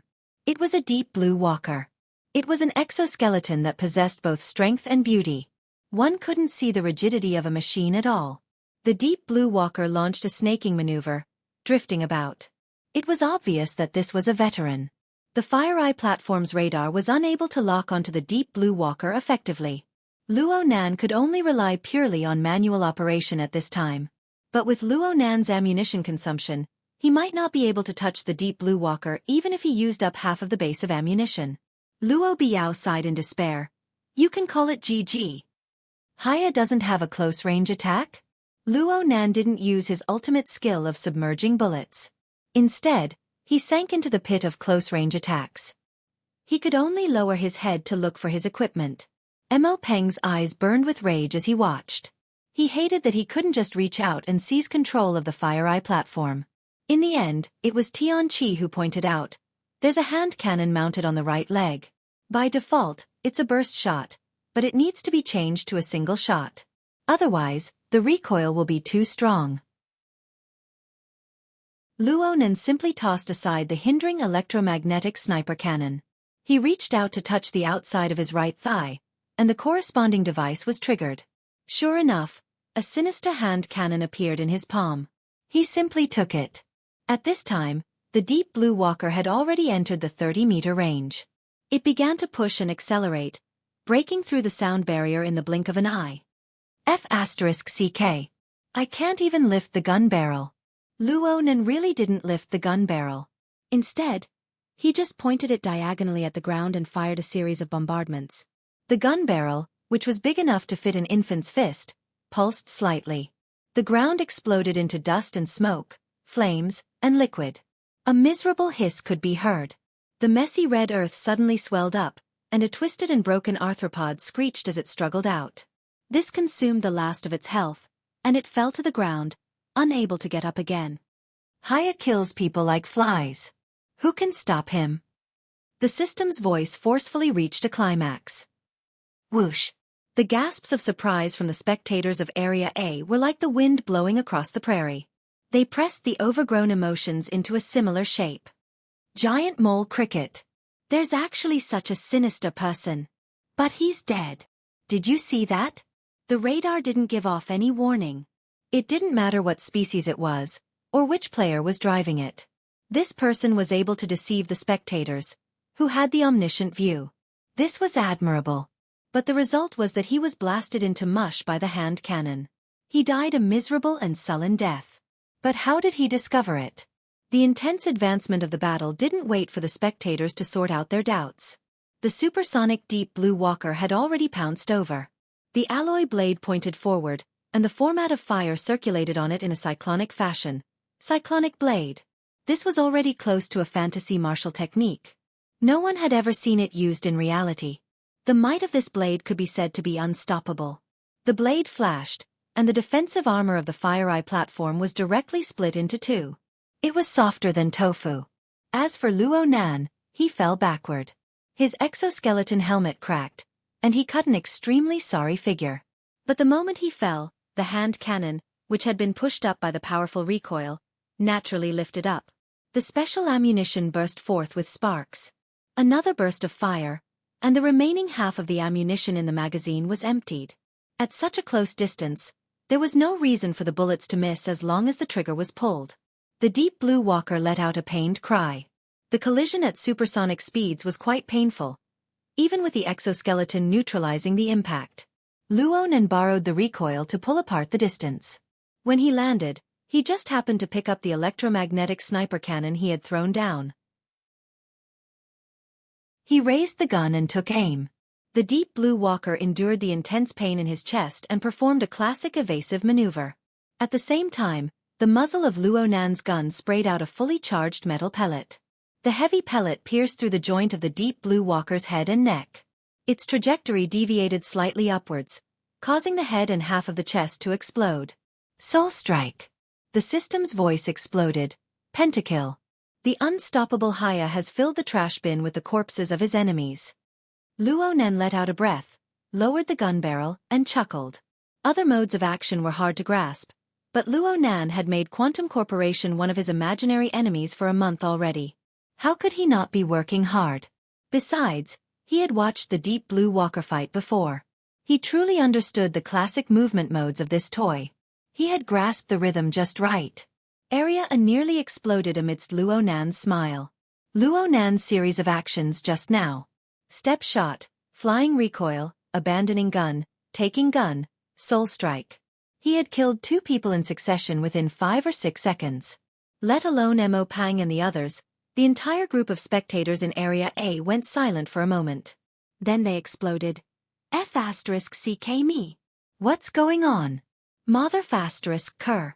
We've been tricked. I'm a noob. I'm his ancestor. 5 empty spots. I didn't get a single one. The chaos in Area A didn't affect the progress of the massacre battlefield. No matter how beautiful Luo Nan's actions were, he had only killed 2 people. The following enemies couldn't see the marvelous scene. They only knew that the target was motionless and the barrage didn't start again. This gave them even more encouragement, making them rush forward with even more urgency. The Fire Eye platform had suffered an attack from the Deep Blue Walker's Cycleblade, and most of its functions had been crippled. It was currently undergoing self-repair with great difficulty. Luo Nen held a cumbersome electromagnetic sniper cannon in his hand. He also had an empty hand cannon. His future prospects were bleak. In just 5 seconds, another player rushed forward. He also chose the mutant species. Coincidentally, Luo Nan was quite familiar with it. It was the enormous wasp-like Feng Huang. Back on ship Lanshan, Zhang Yingying had chosen this hero character at the very beginning. Luo Nan really didn't have any other choice right now, but he didn't pay any attention to the approaching threat. Instead, he whistled. This was the system's default function. It was the signal for newbie to reload. Reload your bird's egg. Down. The player who had victory in his grasp announced loudly in place of the system. A dazzling blade light appeared in the next second. The player's lower back was chopped off along with the poisonous needle. It was a fatal blow. The blade light vanished, and a majestic figure wearing a minimalist exoskeleton armor stood there like a mountain. Xuelei had arrived. No one could see how he arrived. In a short 2 to 3 minutes, he broke through the encirclement, crossed a distance of 7 kilometers, and killed his way to Luo Nan. Xuelei had already killed 3 people in the time it took to fight and run. He had silently activated his killing mode. Of the 34 people who had entered, 10 had already been eliminated. 8 of them were the results of the 2 of them. Some of the thousands of spectators even forgot to seize the opportunity to grab a seat. They watched the live broadcast in a daze. Their minds couldn't wrap around what was going on. Papercut was probably the calmest of all the spectators. From his perspective, this kind of result was only natural. Perhaps a month ago, Luo Nan's other qualities were at the level of an ordinary person, aside from his terrifying accumulation of soul strength. But as his cultivation progressed, his soul strength returned, and the imbalance between his body and soul was gradually smoothed out. He was undoubtedly in a period of rapid transformation. His absolute strength was limited by his physique. It couldn't be considered outstanding, but his endurance, balance, coordination, reaction speed, and other indicators had all exceeded the scope of an ordinary person. The foundation of a skyscraper was compared to a few simple rooms. Even if the height was about the same, their essence was completely different. Whether it was shooting randomly or wasting ammunition, Luo Nan had been observing and capturing the rhythm. Otherwise, he would have been able to kill the enemy 3 times in a row from a distance of several hundred meters. Did he really think that it was luck? This point was most evident in the instant he achieved a pentakill. Though his opponent had entered the realm of supersonic speed, their reaction speed was a light year apart. They were 2 completely different worlds. However, there was one thing that Papercut really didn't understand. He simply asked, "How did you discover that giant mole cricket?" "I sensed it." Luo Nan was calm now. He slowly reloaded through the robot dog, newbie, and answered as if it was a matter of course.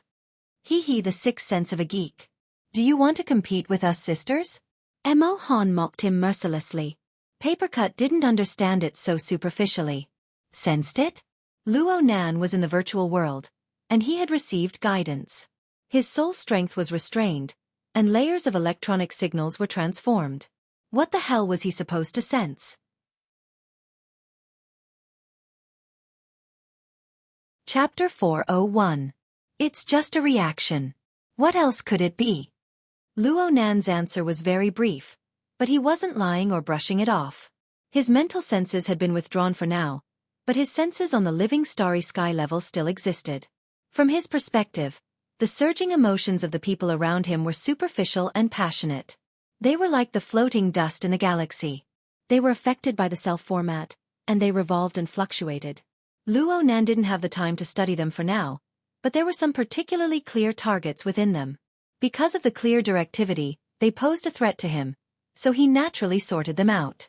The level involved in this reaction was not lacking because of the conversion of electronic signals. It could be said that the early warning senses formed by a closed system were applicable to a wider and deeper area than expected. If he didn't hurry up and build it, he would be letting down this discovery. This was the thought that flashed through Luo Nan's mind as he slowly reloaded. By the time he finished reloading, the situation on the reality battlefield had already completely reversed. Luo Nan and Xue Lei worked in harmony. Close-range defense and long-range offense. Xue Lei cut down the nearby targets like he was chopping melons and vegetables. Luo Nan, who was a bit further away, became more and more familiar with the corresponding rhythm. Most of the FireEye platform was damaged, and the search radar was ineffective. But there were still two weapons that could be used. Pure manual operation, coupled with a clear sense of direction, gradually upgraded prediction, and super-strong reaction ability, formed a shooting precision that left one in despair. Luo Nan used 3 bases of ammunition during his pentakill. Then he slaughtered 4 more, but he didn't even use half of the base. The cold harvest made the vast majority of the combatants despair. The system loudly exclaimed in admiration, "What a godlike man! Haya has already turned the wilderness into a landfill." "You're the trash." A certain trash substitute, who was laboriously moving on the battlefield, couldn't help but curse the system back. In the next moment, a metal bullet pierced through his chest, blowing him up in midair. 10 kills. Luo Nan relied on this head to complete his 10 kills. The system simply let the entire battlefield shine with red light. It was like the surging waves of a sea of blood, rolling endlessly. Super God! Super God! The incomparable Haya! All mortals tremble beneath his feet. There was no need for special effects. The entire Area A was greatly shaken. Exclamations, curses, and cheers converged into a surging sound wave that engulfed this space. It must be said that Luo Nan's extreme counterattack was really super cool. The thickness of Yu Zheng's skin had already been tempered. Even though he was mocked coldly, he pretended not to see it. He maintained his silence from beginning to end. It was because of his attitude that Yu Qin and Turner, who were still occasionally interacting with each other, entered an awkward state of silence. On the reality battlefield, Luo Nan suddenly put away his gun and said, "Let's retreat." As he spoke, Luo Nan gave up on the fire control platform, which had already been reloaded with ammunition. He only took his hand cannon, the electromagnetic sniper cannon, and a small amount of ammunition. He turned around and left. Xue Lei didn't utter a word. He covered Haya from the side. After abandoning the FireEye platform, Haya no longer lived up to his reputation as a heavy firepower expert. His movement speed was quite increased, and he ran madly all the way down the hill. They had just left when a powerful light suddenly flashed in the distant horizon. It was as if a fragment of the sun had been thrown into the mortal world. With just a flash, it smashed where Luo Nan and Xue Lei had been. The ground shook, and a pillar of fire erupted from the top of the hill. The abandoned FireEye platform, as well as the surrounding corpses that had yet to be refreshed by the system, and the traces of battle, all melted away within the light of the flames. Oh my, a mid-range particle cannon? Area A was in an uproar. As spectators, the most basic preferential treatment was the enjoyment of an omniscient view. As the perspective of the broadcast switched, everyone could see a dazzlingly cool-looking bird-shaped machine 5 kilometers away. It had already raised its wings, and the large metal wings reflected the sunlight. The brightness continued to increase, becoming resplendent and dazzling. The particle cannon just now originated from this, and now it was charging power once more. There was absolutely no such weapon platform in the real world. This was a fantasy weapon. It was one of the options in the game 10 Days in the Wilderness. For the sake of pursuing gameplay and cool feeling, it had the least connection to reality. The official name of the bird-shaped exoskeleton was Phoenix. It was a very typical type. Although it was called a phoenix, it was unable to fly freely in the sky. However, the particle cannon it carried had an extremely long attack range, and its power was enormous. The game system needed to be balanced, so it reduced its attack frequency and obliterated its close combat ability. This could barely be considered a balance. However, there were still many people who were obsessed with the power of mass destruction. They used Phoenix to satisfy their craving. It was not strange for one or two Phoenix to appear in a battle. But the problem was that this Phoenix was clearly still charging power. Another cannon shot came down from midair, chasing after Luo Nan and Xue Lei. A sea of fire immediately formed behind the two. They had simply charged out from the flames. How are they so fast? The spectators in Area A were puzzled at first, but they were all in an uproar as the camera moved. There was still one. No, a total of 4 phoenixes. They were separated from Luo Nan and Xue Lei by 3 to 5 kilometers. This was an area that the radar could not illuminate. Even a fantasy weapon like the Phoenix would not be able to do so. But reality was that the precision of the 2 cannon shots was remarkable, and there were some clear targets. It didn't make sense. In this hilly terrain, 1 or 2 phoenixes could find the angle, but the others were completely blind. How could they guarantee their precision? Luo Nan and Xue Lei could be seen running madly in the reality battlefield while the 4 phoenixes took turns firing their particle cannons. Though they came from different directions, they all maintained an inconceivable degree of accuracy. Luo Nan and Xue Lei escaped death time and time again, but their armor was already on the verge of collapse. A godly gunner combination? Look at the list. They're all in the VIP room. Do they have some special function? Most of the spectators were puzzled no matter how they thought about it, but the people in the Allied channel had already obtained the answer through awkward silence. In the end, it was Mo Peng who sneered, "Godly gunner? They're godlike observers." Before his voice fell, Luo Nan, who had been running madly without rest, came to an urgent stop. He seized the gap between the 4 Phoenix particle cannons and raised his hand cannon. The omniscient view showed that the closest Phoenix to him was 1,500 meters away. Gunshots rumbled continuously. 70 meters away, a certain small mound of dirt suffered from concentrated fire. It was instantly plowed by the powerful hand cannon ammunition. What's going on? The group of people had yet to come to a realization when they saw a figure leap out from behind the small mound of dirt. It was a deep blue walker. His speed was extremely fast, and his dodging movements were quite skillful. He ran and jumped, occasionally rolling a few times. His movements were extremely fluid. However, his luck was quite bad when facing Luo Nan, who was already a super god. Luo Nan's last bullet from his hand cannon directly broke through his armor and struck a vital spot. Instant death. Since this attack had been launched for quite some time, it did not count as a combo. The system only responded with a powerless first blood. But the spectators in Area A had already subconsciously leaned toward the most dazzling star on the battlefield by a large margin. They were brought to a small climax. 666. He didn't forget to reap even when fleeing.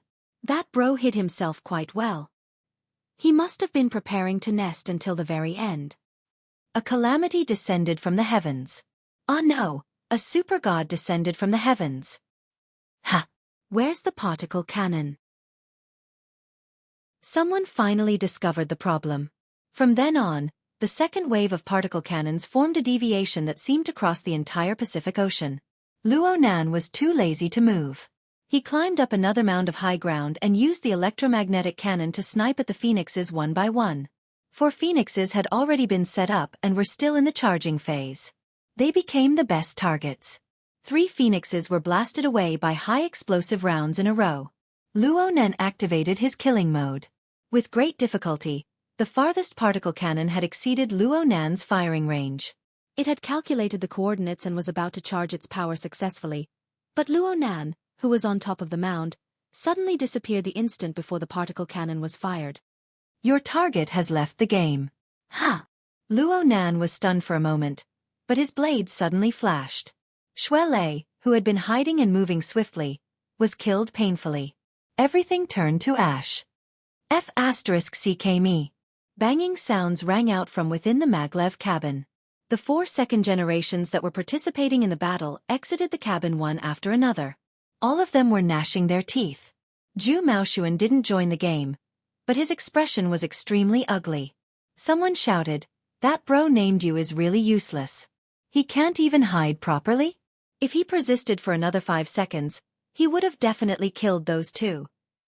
"Hey, where's he?" He shifted his gaze and saw the maglev cabin Yu Zhang was in. A red light lit up outside. Then the cabin automatically opened, and Yu Zhang practically rolled out. Under the bombardment of Luo Nan's hand cannon, he was forced to carry out a series of dodges. The bullets that constantly brushed past his body completely controlled his rhythm, forcing him to perform operations that exceeded his limits. He did it in a daze. He finished it in a daze. Then the evil consequences of exceeding his limits came rolling back. He did his best to cover his mouth, but he was unable to hold it in.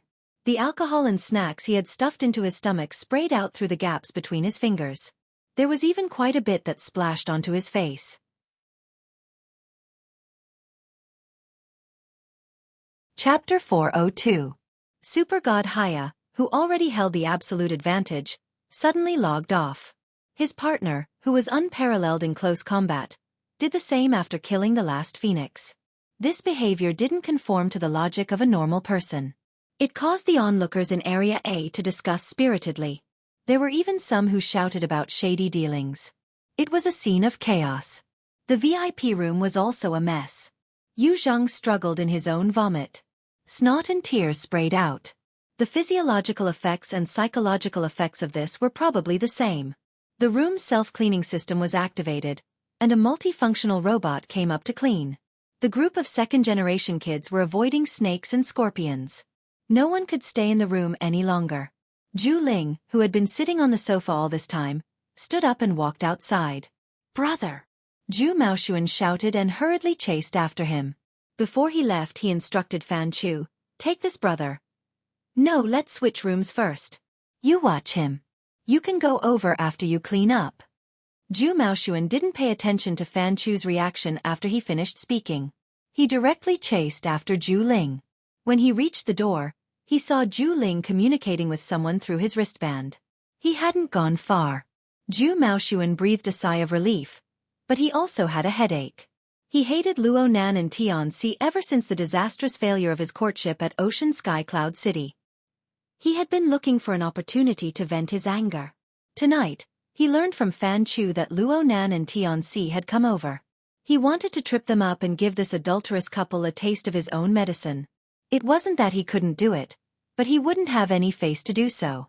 It just so happened that his cousin and a group of military officers were upstairs being invited to a banquet. The identities of both parties attending the banquet were quite special. He wanted to borrow this opportunity to play a bit more clever. Who would have thought that the opening he chose was that Yu Zhang didn't know how to do things?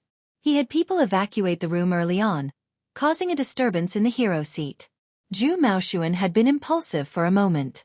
He wanted to play around in the game before he acted in reality to warm up the place. He never expected to be slapped in the face by someone else. There was a risk of failure in all his plans. Zhu Maoshuan was fully aware that his cousin thought highly of himself. Now that he had transferred from the city defense to the field forces, it was time for him to care about his reputation.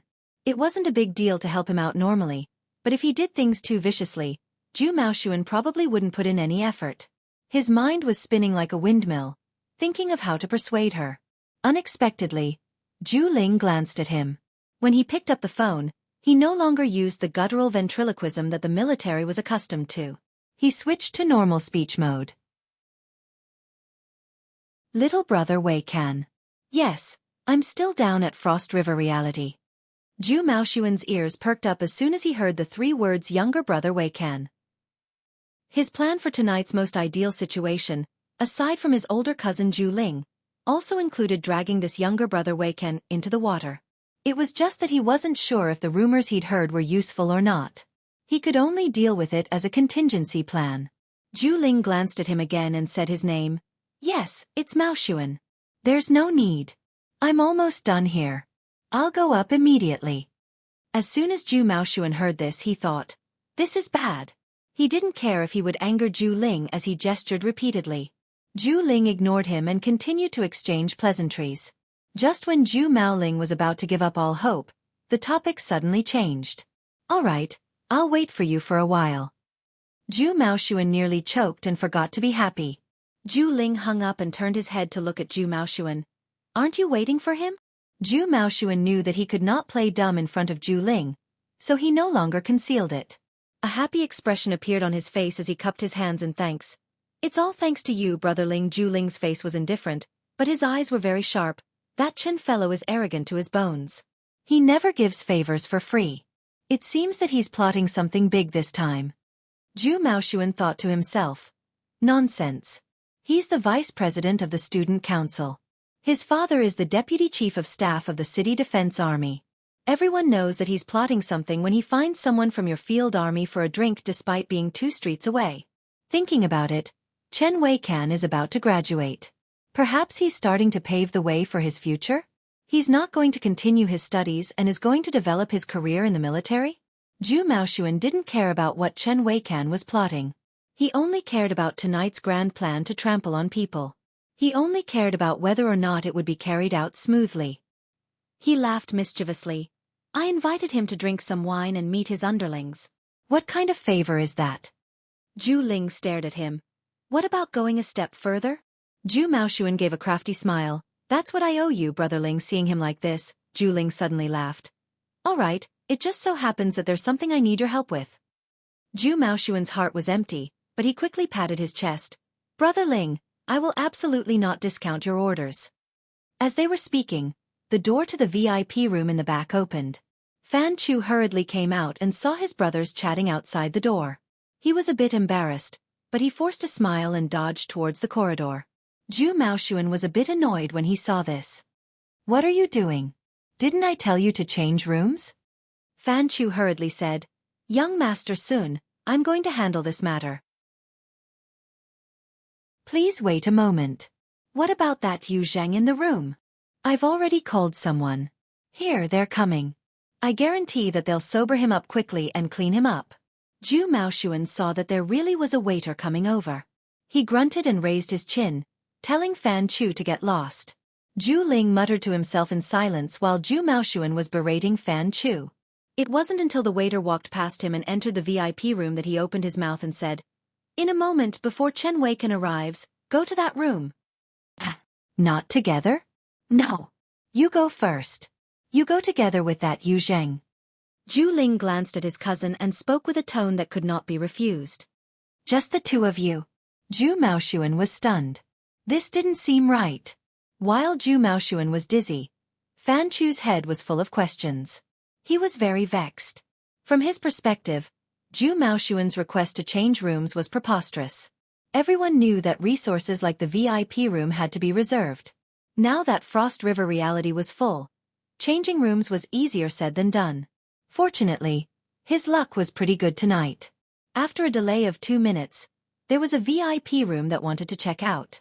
He used a god-level operation to get the room before the customers lined up to reserve it. But just as he spoke to the group of second-generation young masters in the room, the VIP room guide sent a message. The customer who just checked out refused to leave and requested to renew the room. If this was the case, Fan Chu could have used the excuse of store regulations to evade it. But he heard 2 names from the guide. Young Master Xia, Young Master who are both here. Fan Chu's heart was about to explode. He barely managed to deal with Zhu Maoshuan's questions. He took a few steps around the corridor and arrived outside the Frost 7 room. The door to the VIP room was wide open. The beautiful guide was at the door, dealing with the questions of the customers inside. For a time, she was in a difficult situation. Why didn't you wait for us to leave before initializing it? Isn't Frost River Reality supposed to preserve the data of all VIP customers? Canceling or renewing a subscription is very normal. We admit that we lost our reservation, but we haven't even unloaded our equipment. We haven't even left the door. Why are you doing this to us?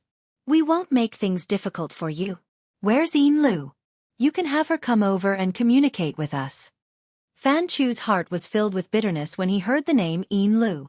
If he really did attract that person, then his position as store manager would be pretty much abolished. He was a clever person. Although he had not entered, he had a general understanding of what was going on from these snippets of conversation. In the end, it was a disaster caused by him forcefully cutting the queue. In order to replace the customers who had made reservations, he had done a small violation of the rules. Before the automatic cancellation process was completed, he had initialized Frost 7's data a few seconds in advance. As long as the customers truly wanted to leave, this was nothing. However, when they changed their minds and wanted to renew the reservation, the two processes did not verify each other's faults. This caused a loophole. But what was going on with the data? Fan Chu pondered for a moment. He braced himself and walked in. He saw that there weren't many people in the room. Aside from young Master Xia, young Master Hu, Xie Junping, and Hu Huaying, there was a relatively unfamiliar person. He looked like a pale scholar, but his voice was very sharp. Most of the questioning words came from his mouth. Ah, young Master Xie. Young Master Hu, sorry. I'm the manager here, Fan Chu. Sorry for what happened just now. It might be because of the opening of a new store. There are some problems with the system connection. It's not just this room. The other room, Frost 2, also has a similar problem. We are currently working on solving it. Fan Chu gathered his courage and secretly used a trick. He was prepared to put these two headaches together and solve them together. Renewing the reservation is definitely not a problem. However, reserving the room is a bit difficult. If the three of you don't mind, can we switch rooms? If Xie Junping agreed, Fan Chu dared to let them go to Frost 2, where Zhu Maoshuan and the others were. They would swap rooms and make the disturbance disappear without a trace. He had a good plan. Unfortunately, the crux of the matter did not lie here. Fan Chu, is it? Let's not talk about renewing the reservation for now. I want to ask you right now. How are you going to return the data that was erased by your initialization? The one who spoke was Xie Junping. He was dressed rather strangely today.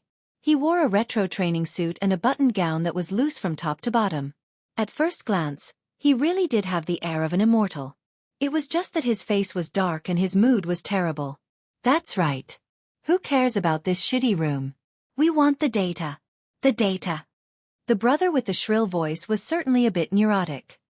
He was clapping his hands and shouting. He was extremely excited, and he felt as if he could go crazy at any moment. Fan Chu felt that things weren't too good. He probed, Young Master Xie, are you talking about the game data? We definitely have it here. If we switch to any other room, we can seamlessly access it. T game. The neurotic brother jumped. He really jumped. He jumped again and again as he waved his fists. That was the structure of the magic array that I painstakingly deduced. I finally had a bit of inspiration with great difficulty, and now it's all F*King ruined. Ruined. It wasn't successful in the first place. Hu Huaying was the most indifferent of the three. He had always disapproved of Xie Junping's methods, so he muttered in a low voice. Neurotic, oh, he was actually the former president of the Mystic Arts Research Society, Du Yong. His ears were extremely sharp. When he heard this, he glared at him and cussed, "Screw off. Amateurs shouldn't interrupt." Hu Huaying was too lazy to bicker with a neurotic person. He just silently gave him the middle finger. Xie Junping's face was still dark as he stared at Fan Chu. We used the projector in the VIP room to make changes to the design. We tossed and turned for the better part of a day, and we were close to success. Then, with your initialization, everything was wiped clean. And these are things that I will have great use for very soon. Tell me clearly right now. Does your system automatically save them? Can I get my data back? Fan Chu's forehead was beaded with sweat. He knew that this matter would not be easily resolved. In the end, he did not dare to answer directly. He could only say, Young Master Xie, I will immediately contact the technicians and do my best to give you a satisfactory answer. Xie Junping's feet moved. Based on his previous temper, he would have already kicked him. However, this period of abiding by the precepts and cultivating still had some effect. The nameless fire stirred and was actually suppressed again. He silently recited, Abiding by the precepts and advancing diligently, restraint comes first. Then, he no longer paid attention to Fan Chu and turned to Du Yong. Sissy, who else do you think can do it according to the previous draft? Du Yong was irritated. He paced in place, grinding for a long time before saying, when it comes to the mystic arts, I still rather admire Tang Yi. Then contact her and ask her for help. Du Yong gaped. Whatever neurosis and irritation had disappeared. All that was left was embarrassment and embarrassment. Xie Junping was finally irritated when he saw this. He stepped forward and grabbed Du Yong by the collar. You led me through the door, and then this happened. So what if you help me ask someone? Du Yong did not have any temper at this moment. He even stuttered. But Tang Yi, as she's not likely to care. How do you know if you don't ask? Then can I ask? Xie Junping took a deep breath and let go of Du Yong's collar. He took 2 steps back and massaged his temples in thought for a moment. He dialed a number through his wristband. After a few seconds, the call connected. He coughed and naturally lowered his posture. Nanster, there's something I want to ask you. It's about... How do I say it? It's about a problem in the mystic arts.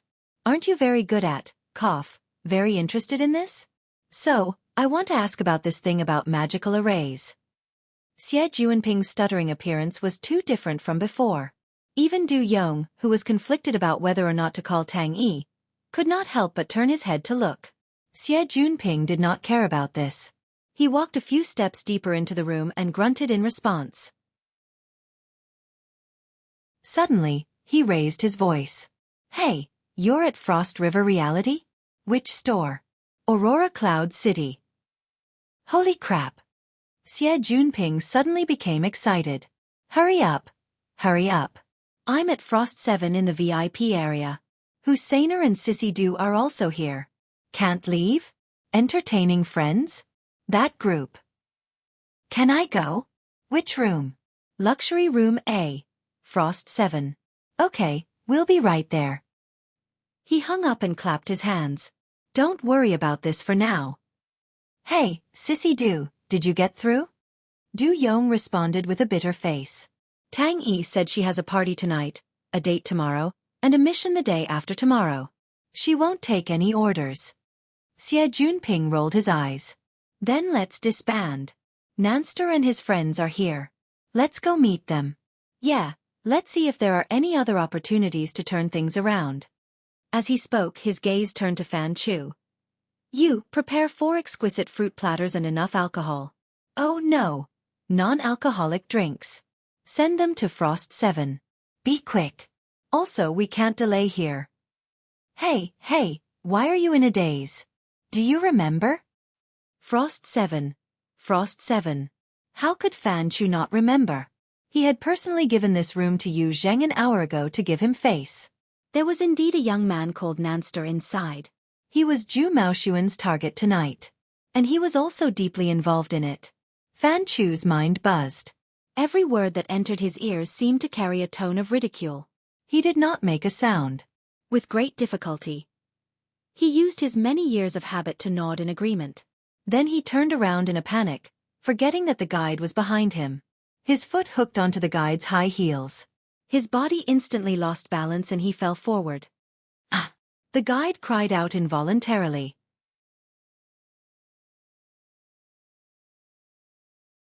Chapter 403. A magical array? Luonan hung up. He was still a bit confused for a time. He did not find it strange that Xie Junping had appeared in Frost River Reality.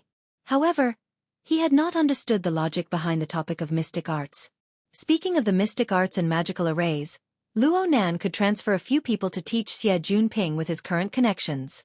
But with the difference in understanding between the inner world and the secular world, Luonan could not afford to make a fool of himself in the end. In case he encountered a swindler or something. Luonan felt that he should first help Xie Junping check things out. However, Luonan's focus was not on this right now. The reason why he wanted to quit the game and give up on the hero seat despite his irreversible victory was because the important person he invited, Cat Eyes, had already arrived. She had contacted him through the Hexa ear. He came out of the room while he was talking to Xie Junping. He stood by the door and waited. The call ended. He had already sensed Cat Eye's arrival, but his gaze swept over her. He was unable to immediately catch sight of her. Only when the real person stood before him and looked at him quietly did Luo Nan lock onto his target. Today, Cat Eyes was dressed in a minimalist style. She wore a light blue high-waist skirt, a white sweater, and nude high heels. She was so plain that not a single pattern could be seen. This was the first time Luo Nan saw her wearing a skirt, so he was unable to recognize her at first glance. However, it must be said that it was hard to change a person's habits. She was clearly wearing a plain dress, but Cat Eyes wore a black motorcycle jacket over it. The jacket was adorned with rivets. Paired with her parted hairstyle that covered half of her eyes, her large earrings on one side, and her fiery red lip makeup, she exuded a decadent aura that said, "I am very beautiful, but I will destroy myself at any moment." Cat Eyes must have drunk before coming. The faint smell of alcohol lingered around her as she stood before him. It was faint but not unpleasant.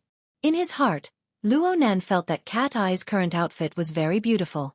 At the very least, it was more appealing to his taste than the nightclub style or the street dance style of the past. Cat Eyes tilted her head slightly and sized him up. Luo Nan did not know what she was thinking, but he could see disdain, provocation, and so on in her slightly raised eyes. She lacked the goodwill that a fellow practitioner should have.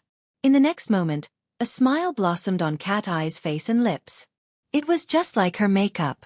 Her plain foundation was strong. She took another step forward and was already sticking to Luo Nan's shoulder. She reached out her hand and hooked onto the crook of the arm of the boy in front of her. However, Cat Eyes was wearing high heels. She was taller than Luo Nan by 4 or 5 centimeters. This action was like a deformed hug between old friends. In short, it was very intimate. Especially when her slightly greasy red lips pressed against Luo Nan's ear. She lightly breathed. "Master, I will heed your call." The combination of alcohol and perfume produced an intoxicating magnetic force. Luo Nan's body froze for a moment. He was definitely nervous. This was the first time in his life that someone had called him master. Especially a beautiful woman who was so close to him. He could feel the warmth and elasticity of her body through half of his arm. At this moment, Luo Nan could faintly feel that there were 2 to 3 types of hormones secreting abnormally within his body. This caused his heartbeat, blood pressure, and so on to rise. He even felt hungry. However, after the physical reaction, a more subtle psychological factor arose. He couldn't distinguish more details, but he was unusually sensitive to the stimuli that caused it. His body did not move, but his eyes passed over Cat Eye's shoulder and stared straight ahead. He whispered, "What did you call me?" "My master, the man who dominates me." Cat Eyes let out a low laugh. Her greasy breath lingered around Luo Nan's ear and neck. Luo Nan's eyebrows jumped. Cat Eyes' voice was sharp and clear. But when she deliberately lowered her voice, it had a metallic quality to it.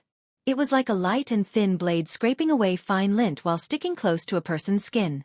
It was comfortable and chilling. It was just like what Cat Eyes was doing right now. Her body created a sense of intimacy, but her bones were ice-cold vigilance and resistance. There was an even more hidden and intense inclination towards destruction. Tisk! Luo Nan was a bit annoyed. Did this mean that his good intentions weren't repaid? Originally, he wanted to call her over and have a good chat. It would have been fine if she had maintained her previous indifference, but who was she trying to mock by putting on the face of a mistress? Could it be that I really want to destroy you? It was this flashing thought that suddenly touched a certain button in a complex physiological and psychological mechanism. He suddenly froze for a moment, and a certain advanced thought burst out of its eggshell. It was like a gorgeous and malevolent viper, emitting a hissing hiss. It was very easy to destroy. This thought was born, and the first thing to respond was his body's instincts. In an instant, the secretion of various hormones within his body exploded. His heartbeat, blood pressure, and hunger increased once more. Together, they formed a feeling of excitement that he had never felt in his entire life. The excitement was so sudden and intense that an astonishing heat burst forth from his internal organs. His entire body seemed to swell by a size. This sudden burst of energy acted on his nervous system. Luo Nan's forearm unconsciously raised to exert force, but it touched Cat Eyes' elbow. He subconsciously closed his fingers and firmly grasped it. The motorcycle jacket was embedded with rivets in this position. The metal granules pressed into his palm, giving him a bit of pain. Cat Eyes' mocking name came in a 3-hit combo at this time. Master, what do you need? Heh. Luonan looked straight ahead. He did not look at Cat Eyes, and he only let Cat Eyes see his side profile. After a hot and dry breath, the corners of his lips curled up. He exerted a bit of strength in his cheeks, but it was nothing compared to the restlessness of the living starry sky. The stimulation from the slight pain in his palm forced out a fidgety and unyielding emotion. It was like a fireball, the sound of it piercing straight into the sky. It burned the living starry sky, causing all the stars in the sky to lose their color. The others were fine, but the life sketches of the believers who were closely related to him had minute deformations. There was the possibility of them becoming chaotic and unbalanced in the next moment. Cat Eyes was not the only one affected by this. Luonan finally sensed that something was wrong. His thoughts changed once more, and his impulsive emotions submerged. Only then did he put an end to the surging waves of the living starry sky. The danger did not manifest. It only rippled slightly on a level that was hard for the believers to detect.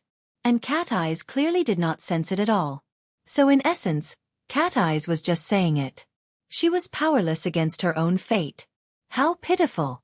The restless emotions were suppressed, and Luonan recovered his usual way of thinking. He targeted Cat Eyes, and there was even a faint feeling of pity.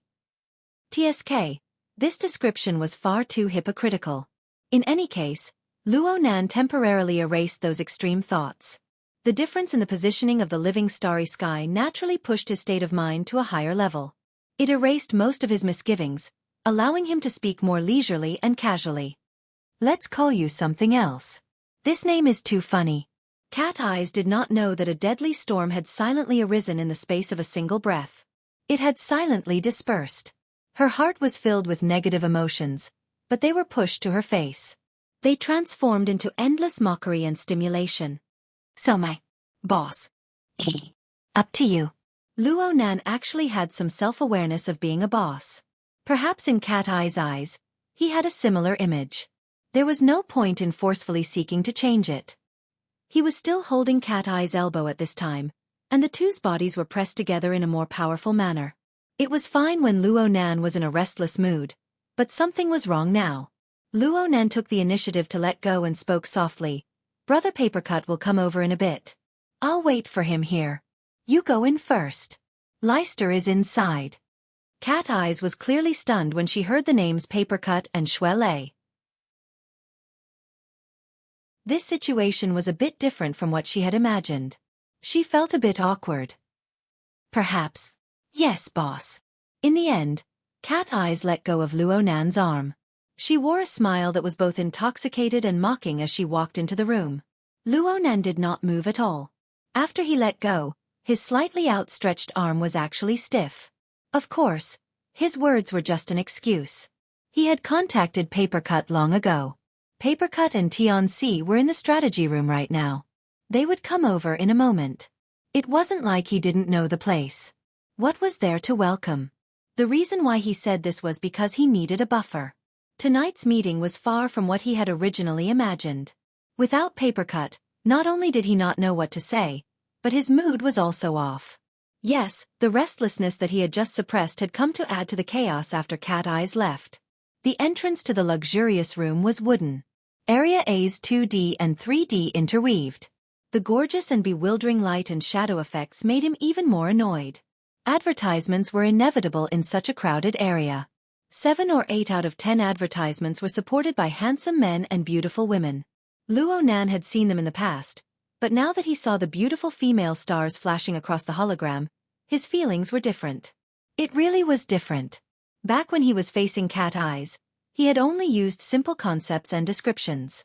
He had thought of them and used them when he felt that they were appropriate.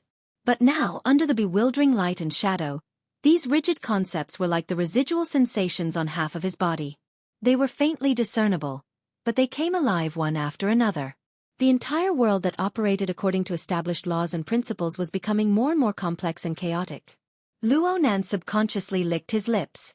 He waited for over a minute, but Papercut had yet to return.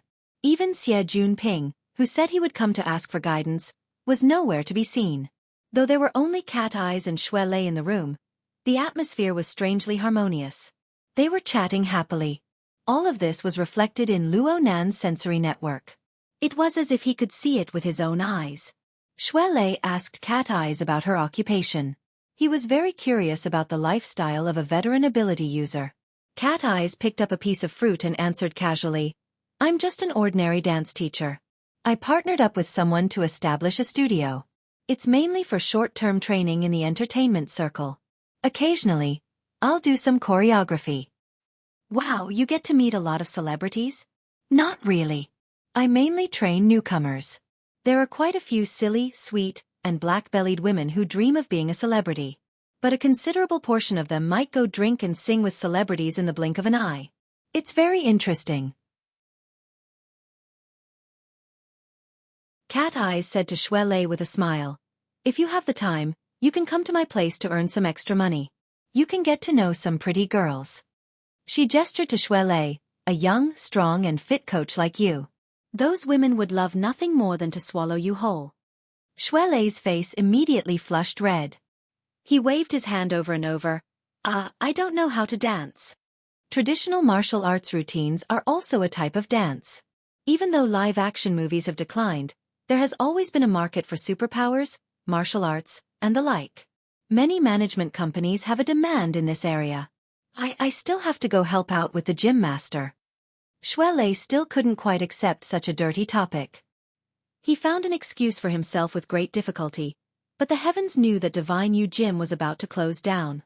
What else could he help out with? Cat Eyes went, "Oh, I have an impression that you came from a Daoguan. Do you want to open a Daoguan and accept disciples in the future?" "Yeah, that would be extremely ideal for me. Like the gym master, or like the society's Mr. Giant Arm." They were already talking about their ideals. It shouldn't be a problem to go in, right? Luo Nan took a deep breath, put on an indifferent expression, and walked into the room. Cat Eyes saw Luo Nan enter, but she pretended not to see him. Her behavior was completely different from her intimate behavior outside. On the other hand, Shui Lei let out a long breath. His tall and sturdy body shrunk into the sofa, indicating that he couldn't handle this big sister. It was better for Nanster to do it. Other than the luxurious seats under the suitcases, there was also a sofa in the corner of the large luxurious room used for conversation. Right now, Shui Lei and Cat Eyes were sitting on either side of the sofa in the corner. Cat Eyes was in the middle, and Shui Lei was in the corner, maintaining a polite social distance. Luo Nan looked around and walked over. He wanted to sit next to Shui Lei when he started walking, but in the blink of an eye, he had already bypassed the coffee table and walked to the middle seat. He was going to sit together with Cat Eyes. Shui Lei didn't think too much about it. He picked up a canned drink from the coffee table and tossed it over. He said, "You haven't even eaten the fruit platter yet. If you put any more, the taste will change." Luo Nan caught the drink and conveniently sat next to Cat Eyes. The sofa must have been too soft. His body sunk down the moment he sat down. The polite distance between them suddenly shortened by quite a bit. When he stretched his body to grab the fruit, he was once again pressed against Cat Eyes' body. He didn't know where he touched, but he felt as if his shoulder and elbow had been electrified. Moreover, perhaps it was the stimulation of the gastric juices, but his mouth was secreting large amounts of saliva. His cheeks and the corners of his mouth were numb, and even his breathing had changed. Was he nervous? Or was he enjoying it? Luo Nan wanted to do a bit of self-analysis, but the train of thought in his mind was too chaotic. It couldn't even compare to when he wanted to destroy someone earlier. Cat Eyes didn't utter a single word. Luo Nan took a sliced apple and took a bite. He didn't feel anything, but his saliva secreted in large amounts once more. Yep, it was sour. At this time, Cat Eyes picked up the canned drink and shook it. "This thing is boring. Do you have alcohol?" "I remember that there's some in the fridge." Shui Lei immediately got up to get it. He looked at it and said, "There's only a bottle of whiskey left." "Do you have ice cubes?" "I have a can." "If you do, then bring it over. Also, glasses. I want 3. "Huh. You guys come too. What's the point of drinking alone?